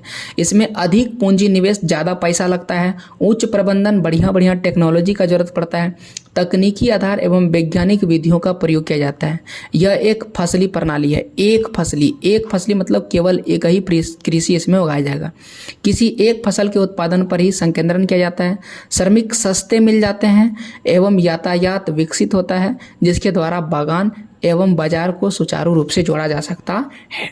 तो ये समझ में आ गया, इसमें केवल एक ही फसल। अगर चाय लगाया तो दूर दूर तक आपको केवल चाय ही दिखाई देगा, अगर कॉफ़ी लगाया तो दूर दूर तक आपको केवल कॉफ़ी ही दिखाई देगा। अब यहाँ ध्यान से सुनिए, फ्रांस वासियों, ब्रिटेन वासियों, स्पेन वासियों जिन्होंने गुलाम बनाया, सुनिए, फ्रांस के लोगों ने गुलाम बनाया पश्चिमी अफ्रीका को। फ्रांस के लोगों ने किसको गुलाम बनाया, पश्चिमी अफ्रीका को। तो वहाँ पर उन्होंने उगाया कॉफ़ी और कोकोवा। कोकोवा जो है कोक बनाने या कॉफ़ी बनाने के लिए ही उपयोग किया जाता होगा। ब्रिटेन वासियों ने भारत को गुलाम बनाया और लंका मतलब श्रीलंका को गुलाम बनाया, जैसा कि हम सभी जानते हैं। तो उन्होंने यहाँ पर उगाया चाय के बागान और मलेशिया में रबड़ के बागान उगाए। बाग एवं पश्चिमी द्वीप की अगर बात करें तो यहाँ पर गन्ना और केले उगाए। तो अलग अलग क्षेत्रों में भारत और लंका में क्या उगाया था, चाय के बागान, मलेशिया में रबड़ के बागान, रबड़ के बाग, और पश्चिमी द्वीप की अगर बात कीजिएगा तो वहाँ पर गन्ना और केले उगाए थे। अब आपको समझ में आ गया कि ब्रिटेन ने जब उपनिवेश बनाया, गुलाम बनाया, तो क्या उगवाया था, और फ्रांस के लोगों ने क्या उगवाया था। अब जरा देखिए, स्पेन के लोगों ने भी गुलाम बनाया है दूसरे देश को, और अमेरिका के लोगों ने भी दूसरे देश को गुलाम बनाया। तो जब स्पेन और अमेरिका ने गुलाम बनाया फिलीपींस, तो वहाँ पर नारियल के पेड़ उगवाए और उनसे गन्ने के पेड़ उगवाए। अब देखिए, इंडोनेशिया में एक समय गन्ने की कृषि में हॉलैंड वासियों का एकाधिकार था। हॉलैंड वासी कौन है, डचों का पूरा अधिकार था। तो ब्राजील में अभी भी कुछ कॉफी बागान जिन्हें फेजेंडा कहा जाता है, यूरोपवासी के नियंत्रण में। कहाँ का, ब्राजील का। समझ रहे हैं, ब्राजील कहाँ है, दक्षिणी अमेरिका में है, और यूरोपवासी का नियंत्रण है। वर्तमान में अधिकतर जो आपको बागान देखने को मिलता है उसका स्वामित्व देश के लोग खुद है। जैसे कि भारत में ही अगर आपको चाय का बागान दिख रहा है तो उसका मालिक कोई दूसरा देश का नहीं है बल्कि अपने ही देश के लोग हैं। कुछ इस प्रकार से आपको बागान दिखाई देगा। यहाँ पर ब्लैक एंड व्हाइट में आपको चाय के बागान दिखाए गए हैं, लेकिन आप इसे यूट्यूब करके या गूगल करके चाय के बागान या अन्य बागान को आप देख सकते हैं। ये क्या है, एक ही तरह का फसल प्रणाली को दिखाता है।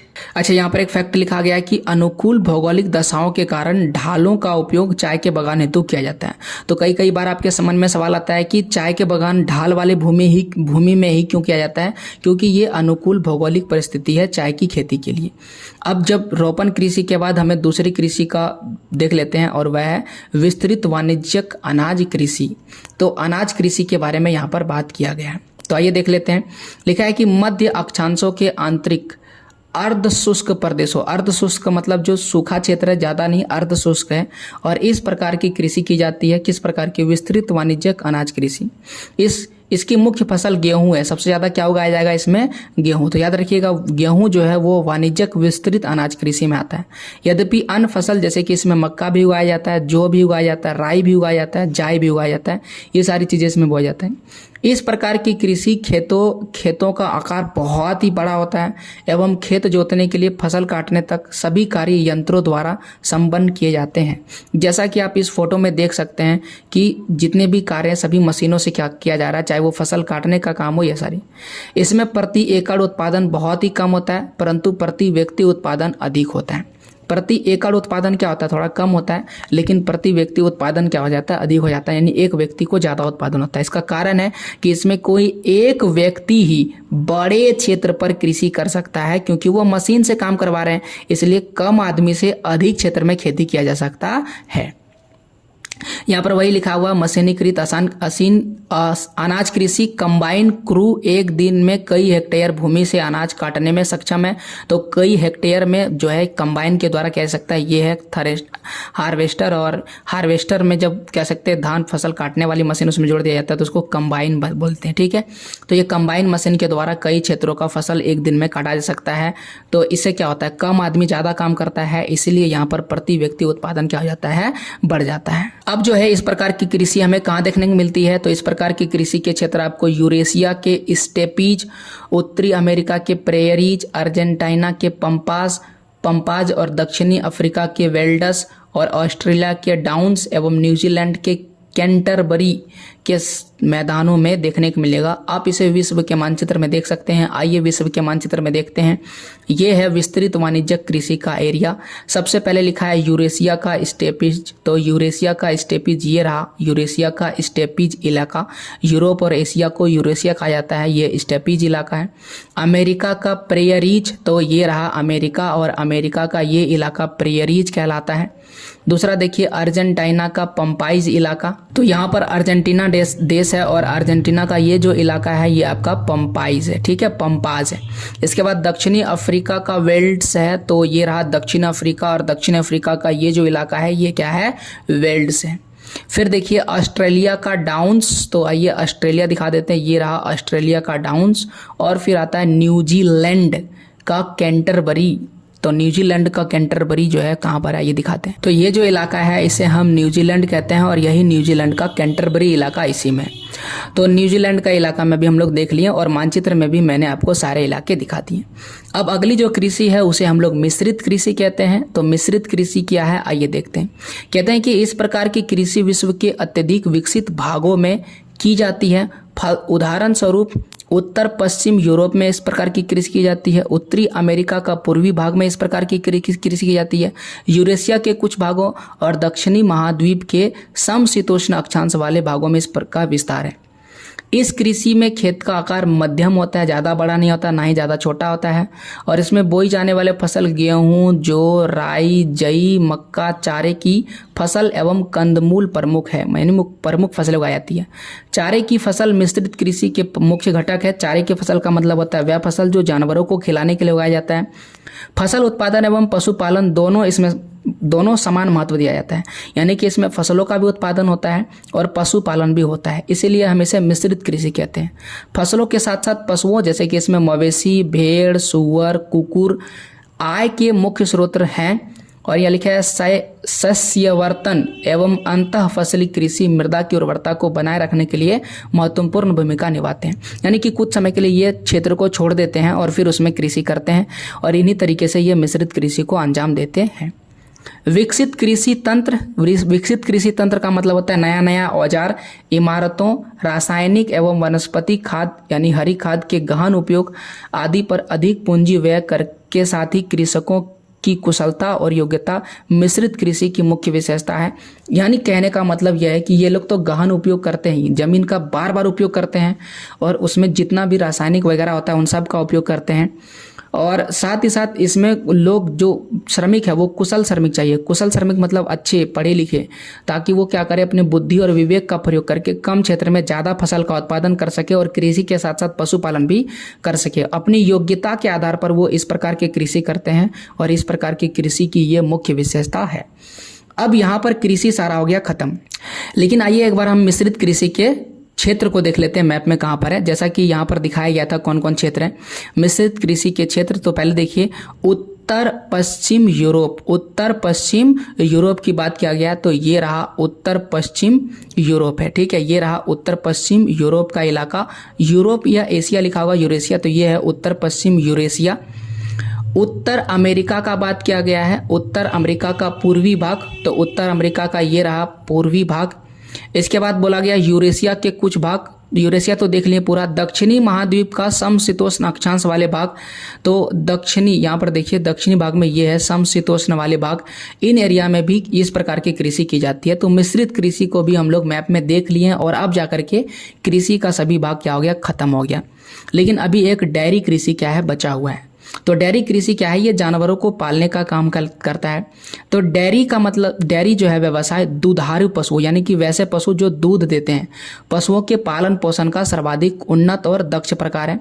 इसमें पूंजी की भी अधिक आवश्यकता होती है, ज़्यादा से ज़्यादा जानवरों को पालने के लिए ज़्यादा से ज़्यादा पैसे की जरूरत पड़ती है, इसलिए कहते हैं इसमें पूंजी की आवश्यकता बहुत ही अधिक होती है। पशुओं के लिए छप्पर का जरूरी चाहिए, घास चाहिए, और घास को रखने के लिए, भंडार करने के लिए एवं दूध के उत्पादन में अधिक यंत्रों का उपयोग होता है। मशीनों का प्रयोग के लिए पूंजी भी अधिक चाहिए।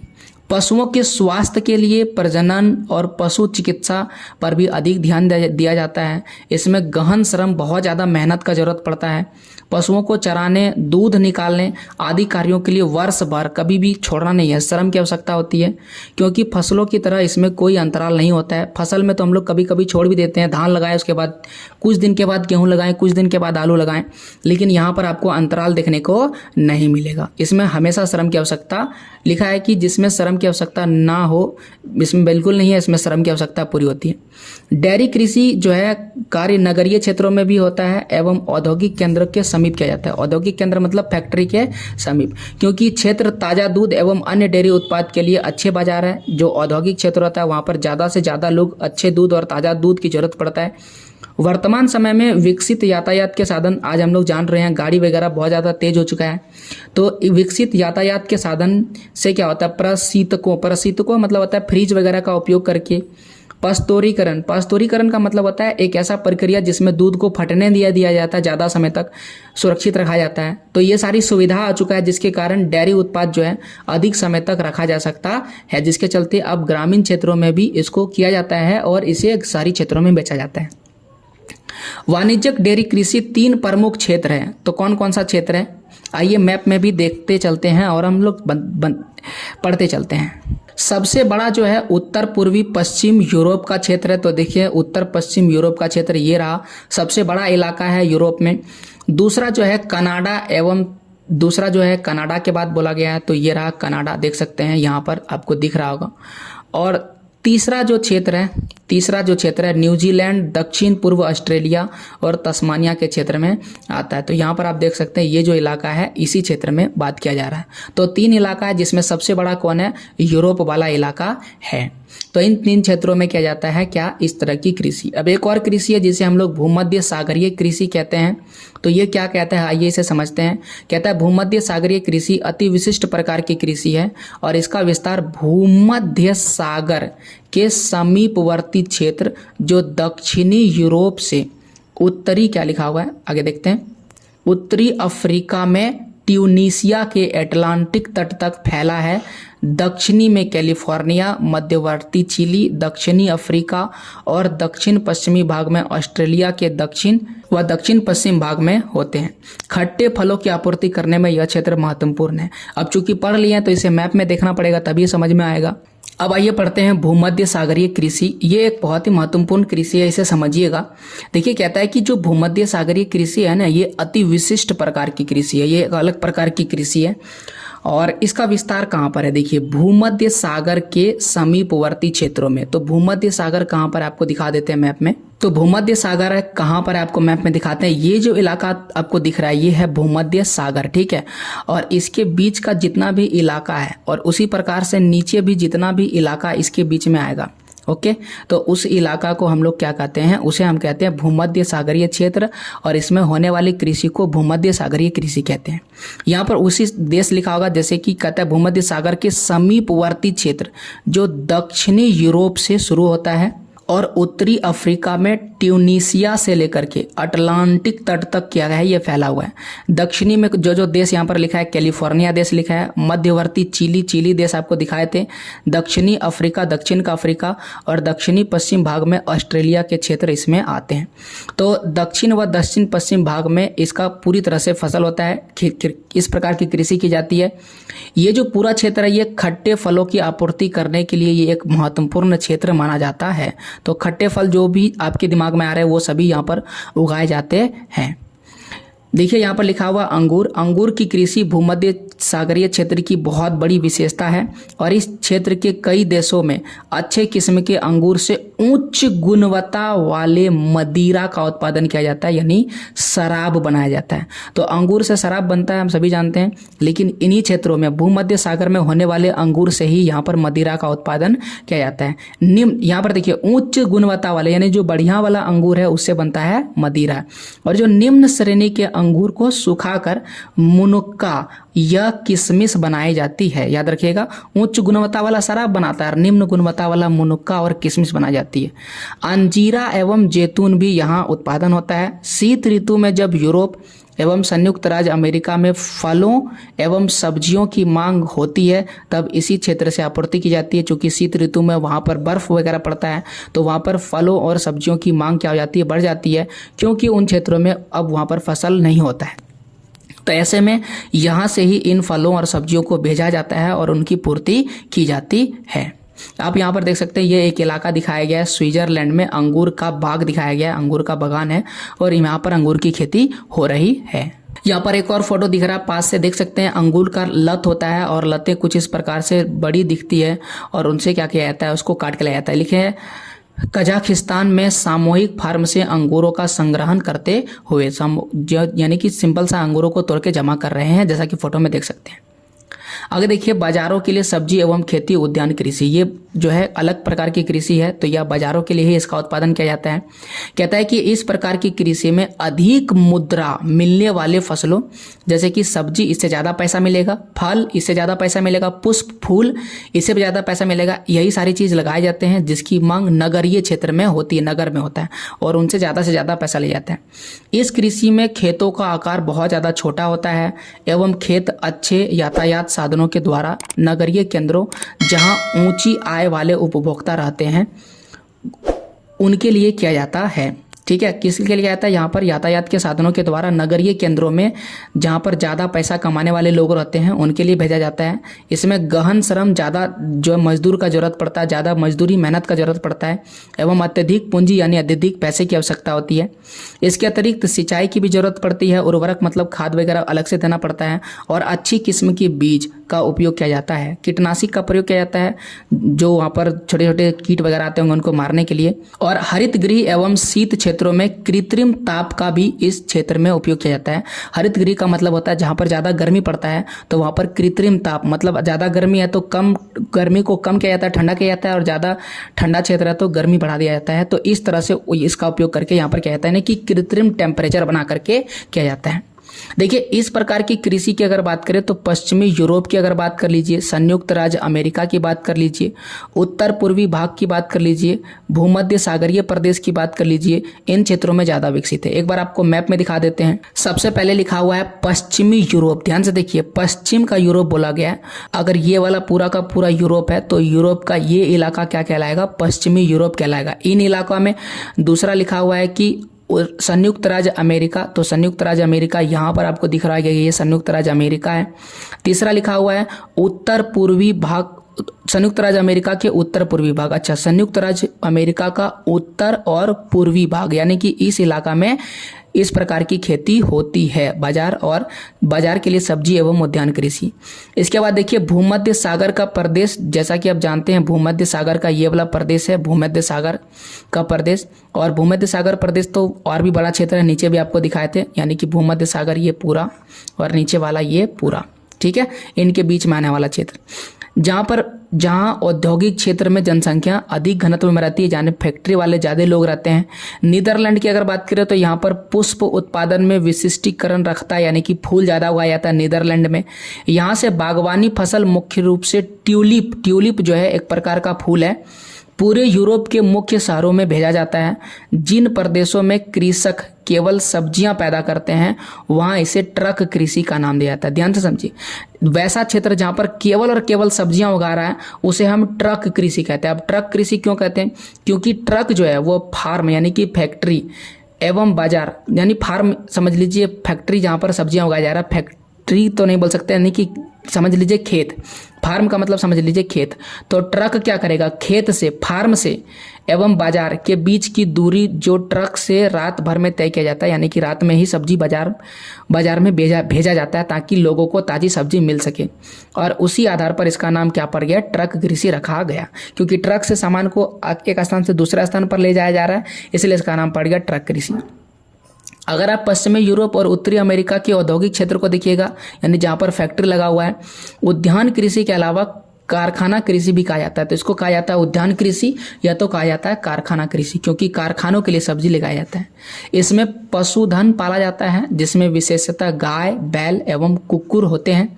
इन्हें बाड़े में रखा जाता था। बाड़े पर कारखानों में तैयार बने बनाए भोजन में रखा जाता है एवं उनकी बीमारियों का भी ध्यान रखा जाता है, यानी कि उन क्षेत्रों में रखा जाता है जहाँ पर बने बनाए भोजन लोग खाते हैं, उनके लिए ही तैयार किया जाता है।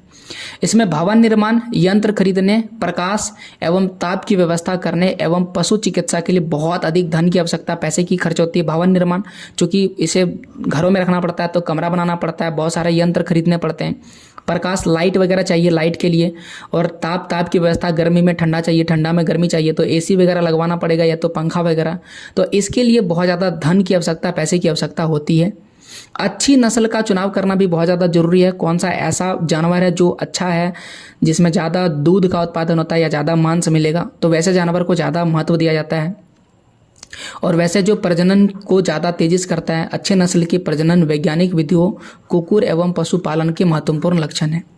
कृषि करने वाले संगठन के आधार पर भी कृषि के प्रकारों का वर्गीकरण किया जाता है। संगठन के आधार पर तो कृषि संगठन कृषक का खेतों का आकार, अधिकार एवं उस पर सहकारी नीतियों जो कृषि में सहायक होता है से प्रभावित होते हैं। तो मुख्य रूप से संगठन के आधार पर कुछ ऐसे होते हैं जो खुद करते हैं तो निजी संगठन होता है, कुछ ऐसे होते हैं जो सरकार से मिल करके करते हैं तो सरकारी संगठन होता है।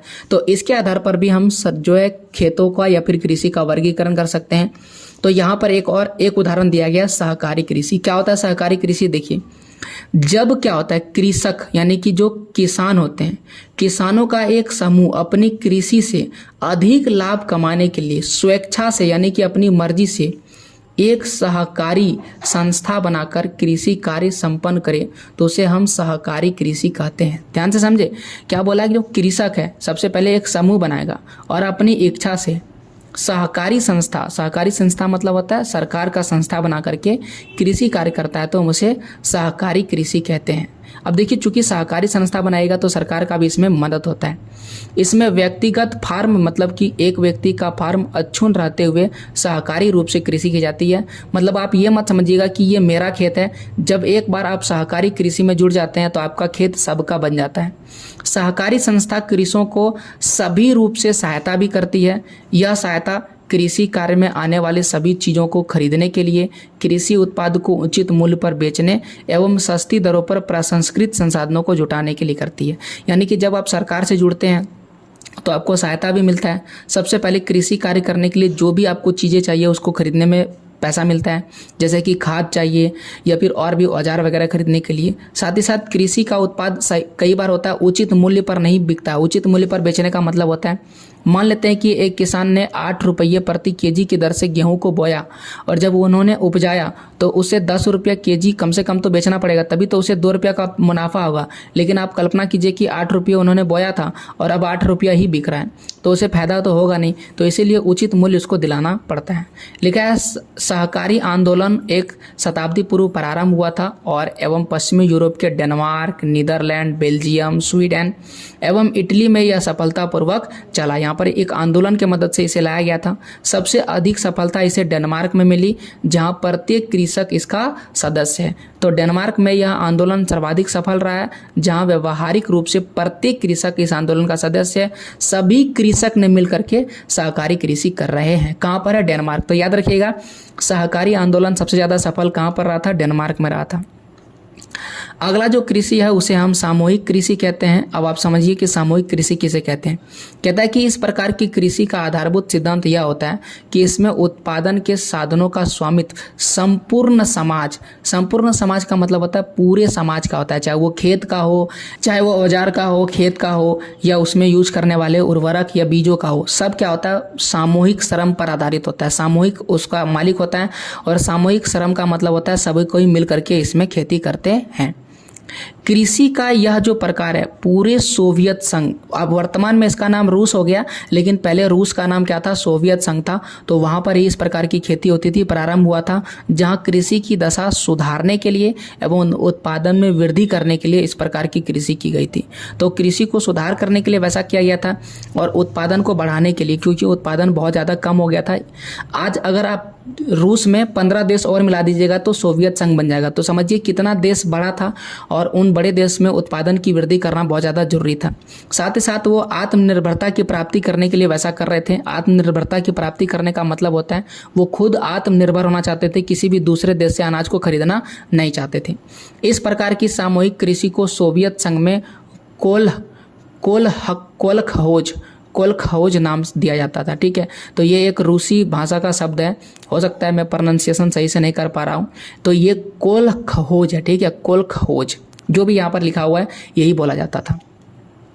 अगला है कि सभी कृषक अपने संसाधन, सभी कृषक मतलब जितने भी किसान हैं, जैसे कि भूमि हो, पशुधन हो, श्रम मिला करके कृषि कार्य करते थे। अकेले अकेले नहीं, जबकि सबको मिला करके, और अपनी दैनिक आवश्यकता को पूर्ति के लिए भूमि का छोटा सा भाग अपने अधिकार में रखते थे। यानी कि सब जमीन मिला दिया और एक छोटा सा अपने पास रखा है, ताकि वो कुछ भी दैनिक आवश्यकता का मतलब मान लेते हैं कि आज हमको मूली खाने का मन है, आज हमको कद्दू खाने का मन है, तो वो कहाँ उगाएंगे, इस छोटे से खेत में उगाएंगे और अपना दैनिक आवश्यकता को क्या करेंगे, पूर्ति करेंगे। और बाद में जब इस पूरे बड़े क्षेत्र में फसल हो जाएगा तो सब फसल को उगाएंगे और फिर मिल बांट कर हम लोग क्या करेंगे, खाएंगे। तो कृषि यहाँ पर खत्म होता है और अब हम लोग पढ़ते हैं खनन के बारे में। तो कृषि पढ़ने के बाद खनन जो है पढ़ना जरूरी है, क्योंकि ये भी एक प्राथमिक प्रक्रिया है। और उम्मीद है आपको कि सारे कृषि आपको समझ में आ गए होंगे।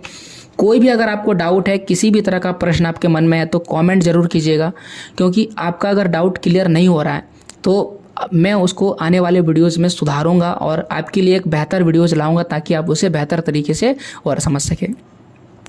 खनन की बात करते हैं। खनन का मतलब सिंपल बात है, धरती के अंदर से जो भी संसाधन है, खनिज है, उसको क्या करना, निकालना। मानव विकास के इतिहास में खनिजों की खोज की कई अवस्थाएं देखी जा सकती है। जैसे कि पहले हमने तांबा को खोजा, फिर हमने कांसा को खोजा। जब तांबा को खोजे, तांबा का युग हुआ तो ताम्र युग हो गया। फिर कांसा को खोजे तो कांस्य युग हो गया। फिर हमने लोहा को खोज के निकाला तो लोह युग हो गया। तो अलग अलग युग चला, लेकिन वर्तमान में तो सारे संसाधन लगभग सभी खनिज हम खोज चुके हैं।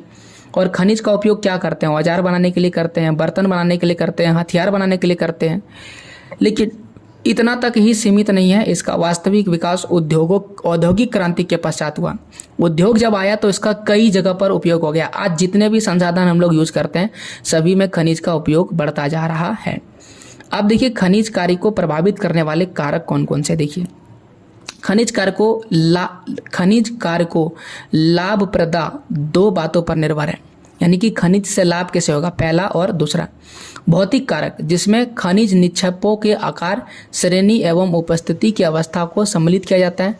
तो पहला जो है भौतिक कारक है, जिसमें यह सम्मिलित किया जाता है कि खनिज का आकार कितना है और वो किस श्रेणी में आता है, बढ़िया उच्च श्रेणी में आता है या निम्न श्रेणी में। मान लेते हैं कि एक कहीं धरती के अंदर सोना निकला और वो बिल्कुल ही निम्न श्रेणी का सोना है, बिल्कुल काम का नहीं है, तो उसे निकालेंगे क्या, नहीं निकालेंगे। दूसरा आकार भी देखना पड़ता है। क्या देखना पड़ता है, आकार। मान लेते हैं कि आज से 1000 फीट धरती के अंदर आप गड्ढा खोनिएगा तो आपको 3 ग्राम सोना मिलेगा। तो क्या आप उतना निकालिएगा, जी नहीं, क्योंकि जितना सोना मिल नहीं रहा है उससे ज़्यादा कहीं खर्चा पड़ रहा है। तो इसलिए आकार भी देखना पड़ता है कि जितना खर्च हम कर रहे हैं उससे ज़्यादा हमारे पास खनिज मिलना चाहिए। तो समझते हैं कि खनन को प्रभावित करने वाले कारक कौन कौन से हैं। मेरी बात ध्यान से समझिए। खनन को प्रभावित कौन करेगा। खनन को प्रभावित करने का मतलब, मान लेते हैं कि आप कहीं से खनिज निकाल रहे हैं और अगर आपको लाभ नहीं मिल रहा है तो आप उसको निकालेगा क्या, नहीं निकालेगा। इसी को कहते हैं प्रभावित करने वाले कारक। तो खनन कहता है खनन कार्य अगर लाभप्रद होगा, लाभप्रदता मतलब अगर खनन से लाभ होगा, तो वो 2 बातों पर निर्भर करता है। कौन कौन से 2 बात हैं। पहला जो बात है उसे हम कहते हैं भौतिक कारक और दूसरा जो है उसे हम कहते हैं आर्थिक कारक। भौतिक कारक में क्या आता है, कहता है इसमें खनिज निक्षेपों का आकार देखा जाता है कि जहाँ से हम खनिज निकाल रहे हैं उसका आकार कितना बड़ा है। अगर मान लेते हैं किसी क्षेत्र से खनिज निकाल रहे हैं और बिल्कुल छोटा सा, फॉर एग्जांपल के लिए आप ये कल्पना कीजिए कि आपके घर के अंदर से सोना निकल रहा है और आपको अपने घर के अंदर 1000 फीट का गहराई पर गड्ढा करना पड़ेगा और वहाँ पर आपको 3 ग्राम सोना मिलेगा। तो क्या आप 1000 फीट का गड्ढा कीजिएगा 3 ग्राम सोना के लिए? नहीं, क्योंकि इसका आकार क्या है, बहुत ही छोटा है। तो अगर आपका आकार बड़ा होगा तब आप खनन कीजिएगा और आकार नहीं बड़ा होगा तब आप खनन नहीं कीजिएगा। दूसरा, श्रेणी, किस श्रेणी का खनिज है? मान लेते हैं यहाँ पर 3 ग्राम सोना के बदले आपको 300 ग्राम मिल जाए, या फिर आप मान लेते हैं 3000 ग्राम, मतलब कि 3 केजी मिल जाए और 3 केजी सोना नहीं मिले बल्कि लोहा मिल जाए, तो क्या आप निकालिएगा? तब भी नहीं निकालिएगा, क्योंकि सोना के मुकाबले में लोहा का महत्व कम है, ये कम कीमती है। और 1000 गड्ढा करके आप 3 किलो सोना लोहा निकाल के क्या कीजिएगा? 3 किलो लोहा तो ऐसे ही मिल जाएगा। तो श्रेणी भी देखा जाता है कि किस श्रेणी का खनिज है, तभी हम निकालेंगे। उपस्थिति देखा जाता है, कहाँ पर उपस्थित है, जैसा कि बता चुके हैं। अगर वही 3 ग्राम सोना 5 फीट नीचे रहता है तो कभी भी गड्ढा खोन के निकाल लीजिएगा, लेकिन वही 1000 फीट नीचे तब आप नहीं निकाल रहे हैं। तो इस तरह से ये 3 चीजें प्रभावित करता है। तीसरा, आर्थिक। आर्थिक में मांग, खनिज की मांग कितना ज्यादा है। जिसका मांग अधिक होगा तो वो अधिक गहराई में होगा तब भी निकाल लीजिएगा। जैसे कि डायमंड वगैरह हो गया, इसका मांग क्या है, ज़्यादा है, इसलिए ज़्यादा कीमती है। विद्यमान तकनीक, क्या हमारे पास टेक्नोलॉजी है, ज्ञान है निकालने का, उसका ज़्यादा उपयोग करेंगे। और अवसंरचना का मतलब होता है फैक्ट्री वगैरह का विकास करेंगे। तो इन सभी चीज़ों से प्रभावित होता है कि उस चीज़ को निकालने के लिए हमारे पास फैक्ट्री वगैरह है कि नहीं है। क्योंकि कुछ ऐसे खनिज होते हैं या कुछ ऐसे संसाधन होते हैं जिसको निकालने के लिए बड़े बड़े अवसंरचना बनाने पड़ते हैं और उन अवसंरचना में पैसे भी बहुत ज़्यादा खत्म होते हैं। तो पूंजी, यातायात, श्रम, इन सब का होना बहुत ज़्यादा जरूरी है, तभी हम उसको निकालते हैं। तो ये 2 कारक है, पहला भौतिक कारक और दूसरा आर्थिक कारक। आर्थिक कारक में हम ये देखते हैं कि पैसे कितने खर्च हो रहे हैं। अब आइए हम लोग देखते हैं खनन की विधियों के बारे में कि किन किन विधियों के द्वारा हम खनन कर सकते हैं। वो कौन कौन सी विधि है जिसके द्वारा हम खनिज या फिर बाकी चीज़ें भूमि के अंदर से निकाल सकते हैं। देखिए, उपस्थिति की अवस्था एवं अयस्क की प्रकृति के आधार पर खनन के 2 प्रकार हैं। पहला जो है हम उसे धरातलीय खनन कहते हैं एवं दूसरे को हम भूमिगत खनन कहते हैं। धरातलीय खनन को विस्तृत खनन भी कहा जाता है। जो धरातलीय खनन है उसको हम क्या कहते हैं? विस्तृत खनन भी कहा जाता है। यह खनिजों के खनन का सबसे सस्ता तरीका है, क्योंकि इस विधि में सुरक्षात्मक पूर्वोपाय एवं उपकरणों पर अतिरिक्त खर्च अपेक्षाकृत निम्न होता है। मतलब कि जो भी इसमें तकनीक वगैरह यूज होगा, जो भी इसमें मशीन वगैरह यूज होगा, उसमें खर्च बहुत ही कम पड़ता है एवं उत्पादन शीघ्र हो जाता है और अधिक होता है। यानी कि जो भी उत्पादन होने का है वो बहुत ज़्यादा जल्दी हो जाता है और बहुत ज़्यादा अधिक हो जाता है, इसीलिए ये बहुत ज़्यादा उपयोग होता है। अब यहाँ पर देखिए 2 आपको उदाहरण की मदद से समझाते हैं, फोटो की मदद से। देखिए, यहाँ पर मान लेते हैं कि अपना खनिज है, यहाँ पर खनिज है, ओके। तो क्या करेगा, विस्तृत खनन में क्या करेंगे, ये ऊपर वाला जो मिट्टी है उसको क्या करेंगे, हटा देंगे। जैसे ही ऊपर वाला मिट्टी हटाएंगे तो क्या होगा, एक बड़े क्षेत्र से मिट्टी को हटा करके हम इस खनिज तक क्या कर सकते हैं, पहुँच सकते हैं, अयस्क तक पहुँच सकते हैं। या तो हम क्या करेंगे, एक छोटा सा गड्ढा करेंगे इसी जगह पर और इस पूरे एरिया का खनन कर लेंगे, जो बहुत ही आसान है, जिसमें कम मिट्टी हटाना पड़ रहा है और खर्च भी क्या पड़ेगा, कम पड़ेगा और ज़्यादा से ज़्यादा हमको संसाधन मिल जाएगा। लेकिन इसके उल्टे दूसरा एक और खनन होता है, आइए देखते हैं उसमें क्या अंतर है। कहता है कि जब अयस्क धरातल के नीचे गहराई में होता है तब भूमिगत अथवा कूपकी खनन विधि का प्रयोग किया जाता है और इस विधि में लंबवत कूपक गहराई स्थित होता है, जहाँ से क्या होता है, इसको निकाला जाता है, जहाँ से भूमिगत गैलेरियाँ खनिजों तक पहुँचाने के लिए फैली जाती है और इन मार्गों से होकर खनिजों का निष्कर्षण एवं परिवहन धरातल तक किया जाता है। तो आप ये कूपकी वाला देख लीजिए, कूपकी वाला थोड़ा डिफिकल्ट है, देख सकते हैं, ये कूपकी खनन है और कूपकी खनन में एक बहुत बड़ा गड्ढा किया जाता है और उस गड्ढे में एक व्यक्ति को क्या किया जाता है, डाला जाता है मशीन की मदद से एक एक करके और फिर वो नीचे जाता है और वहाँ से खनिज को क्या करता है, निकालता है। ये थोड़ा डेंजरस है, ज़्यादा कठिन है और ज़्यादा खर्चीला भी है। कहता है खदान में कार्य करने वाले श्रमिक तथा निकालने वाले खनिजों के सुरक्षित और प्रभावी आवागमन हेतु इसमें विशेष प्रकार की लिफ्ट, जैसे अभी आपको दिखा दिए, लिफ्ट का उपयोग किया जाता है। माल ढोने की गाड़ियां तथा वायु संचार प्रणाली की आवश्यकता होती है। वायु संचार प्रणाली का मतलब होता है अंदर गैस वगैरह कम होता है तो ऑक्सीजन वगैरह लेके जाना पड़ता है या फिर उसकी व्यवस्था की जाती है। खनन का यह तरीका जोखिम भरा है, बहुत ज़्यादा डेंजरस है, क्योंकि जहरीली गैसें आग एवं बाढ़ के कारण कई बार दुर्घटनाएं हो जाती है, तो कई बार जहरीली गैसें उसमें रिस जाती है, कई बार अंदर आग लग जाता है तो बहुत छोटा सकरा भाग होता है तो लोग भाग नहीं पाते हैं, और भागते भी हैं तो ऊपर आ नहीं पाते हैं क्योंकि लिफ्ट से एक एक बार में कम ही आदमी आ पाता है। कई बार वहाँ पर पानी रिसने लगता है तो बाढ़ आ जाता है तो उसमें भी लोग बह जाते हैं। तो इन दुर्घटनाओं से कई बार जो है लोग मर भी चुके हैं। लिखता है कि क्या भारत के कोयला खदानों में आग लगने एवं बाढ़ आने के विषय में पढ़ा है? तो हाँ, हम बहुत बार पढ़े हैं। मैं झारखंड का निवासी हूँ, तो झरिया में बहुत बार कोयला में आग लग चुका है और बाढ़ भी आ चुका है। तो ऐसे कहानी यहाँ पर देखने को मिलता है। आज भी कई बार इस तरह के न्यूज़ जरूर देखे होंगे। देखिए, विकसित अर्थव्यवस्था वाले देश में उत्पादन की खनन, प्रसंस्करण एवं शोधन कार्य पीछे हट रहे हैं क्योंकि इसमें श्रमिक लागत अधिक आने लगी है। यानी कि जो विकसित देश है वो अपने देश में खनन नहीं कर रहे हैं। क्यों? क्योंकि खनन और प्रसंस्करण मतलब खनन करना और धातु को साफ करना, शोधन करना, ये सारा कार्य वो नहीं कर रहे हैं क्योंकि इसमें श्रमिक जो है बहुत ज़्यादा लगता है, पैसा ज़्यादा खर्च होता है। जबकि विकासशील देश जैसा कि भारत है, भारत विशाल देश है, विकासशील देश है, यहाँ पर विशाल श्रमिक है, श्रमिक बहुत ज़्यादा है, मजदूर बहुत अधिक है। आप भी देख सकते हैं बहुत क्षेत्रों में आपको जो है बेरोजगार लोग देखने को मिल जाएगा। तो इनके बल पर हम लोग क्या करते हैं, ऊंचे रहन सहन को बनाए रखने के लिए खनन कार्य हम लोग ज़्यादा महत्व दे रहे हैं।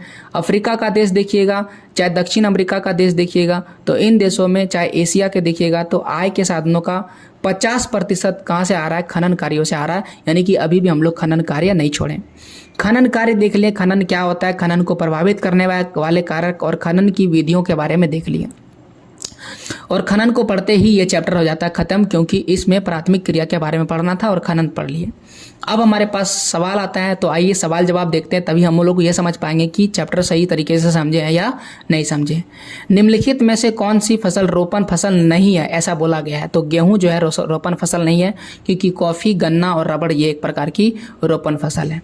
लिखा है कि निम्न देशों में से किस देश में सहकारी कृषि का सफल परीक्षण किया गया था? तो वो कौन सा देश था? डेनमार्क था। फूलों की कृषि कहलाती है। फूलों की कृषि किस में आती है? तो फूलों की कृषि जो है वो मिश्रित कृषि का ही एक भाग है, तो हम इसे मिश्रित कृषि कहते हैं। निम्न में से कौन सी कृषि के प्रकार विकास यूरोपीय औपनिवेशिक समूहों द्वारा किया गया था? तो वो रोपण कृषि था, जिसका विकास इनके द्वारा किया गया था। आगे देखते हैं। आगे लिखा है कि निम्न प्रदेशों में से किसमें विस्तृत वाणिज्यिक अनाज कृषि नहीं की जाती है? यानी कि कौन सा ऐसा क्षेत्र है जहाँ पर विस्तृत अनाज कृषि नहीं की जाती है? अमेरिका एवं कनाडा के प्रेयरी क्षेत्र, अर्जेंटीना के पंपाइस क्षेत्र, यूरोपीय स्टेपीज क्षेत्र और अमेजन बेसिन। अगला सवाल है कि निम्न प्रदेशों में से किसमें विस्तृत वाणिज्य अनाज कृषि नहीं की जाती है? तो कौन सा ऐसा क्षेत्र है जहाँ पर विस्तृत अनाज कृषि नहीं की जाती है? यानी कि इसमें से 3 ऐसा क्षेत्र होगा जहाँ पर किया जाता होगा। तो पहले लिखा है कि अमेरिका एवं कनाडा का प्रेयरी क्षेत्र। तो देखिए ये मैप है, यहाँ पर विस्तृत वाणिज्य अनाज कृषि दिखा रहा है और ये प्रेयरी क्षेत्र है और ये कनाडा और अमेरिका का है, तो इन क्षेत्र में किया जाता है। अर्जेंटीना का पंपाइस क्षेत्र, तो देखिए अर्जेंटीना का पंपाइस क्षेत्र है, इन क्षेत्रों में किया जाता है। तीसरा लिखा है यूरोपीय स्टेपीज क्षेत्र, तो यूरोप का जो स्टेपीज क्षेत्र है उन क्षेत्रों में किया जाता है। हाँ, इन क्षेत्रों में किया जाता है। फिर लिखा है अमेजन बेसिन। अमेजन बेसिन जो है अर्जेंटीना के पास है, यहाँ पर बिल्कुल भी नहीं हो रहा है, तो ये वाला ऑप्शन सही हो जाएगा क्योंकि नहीं वाला पूछा गया था, तो अमेजन बेसिन में नहीं होता है। अगला है कि निम्न में से किस प्रकार की कृषि खट्टे रसदार फलों की कृषि की जाती है? तो भूमध्य सागरीय प्रदेश में इस प्रकार की कृषि की जाती है।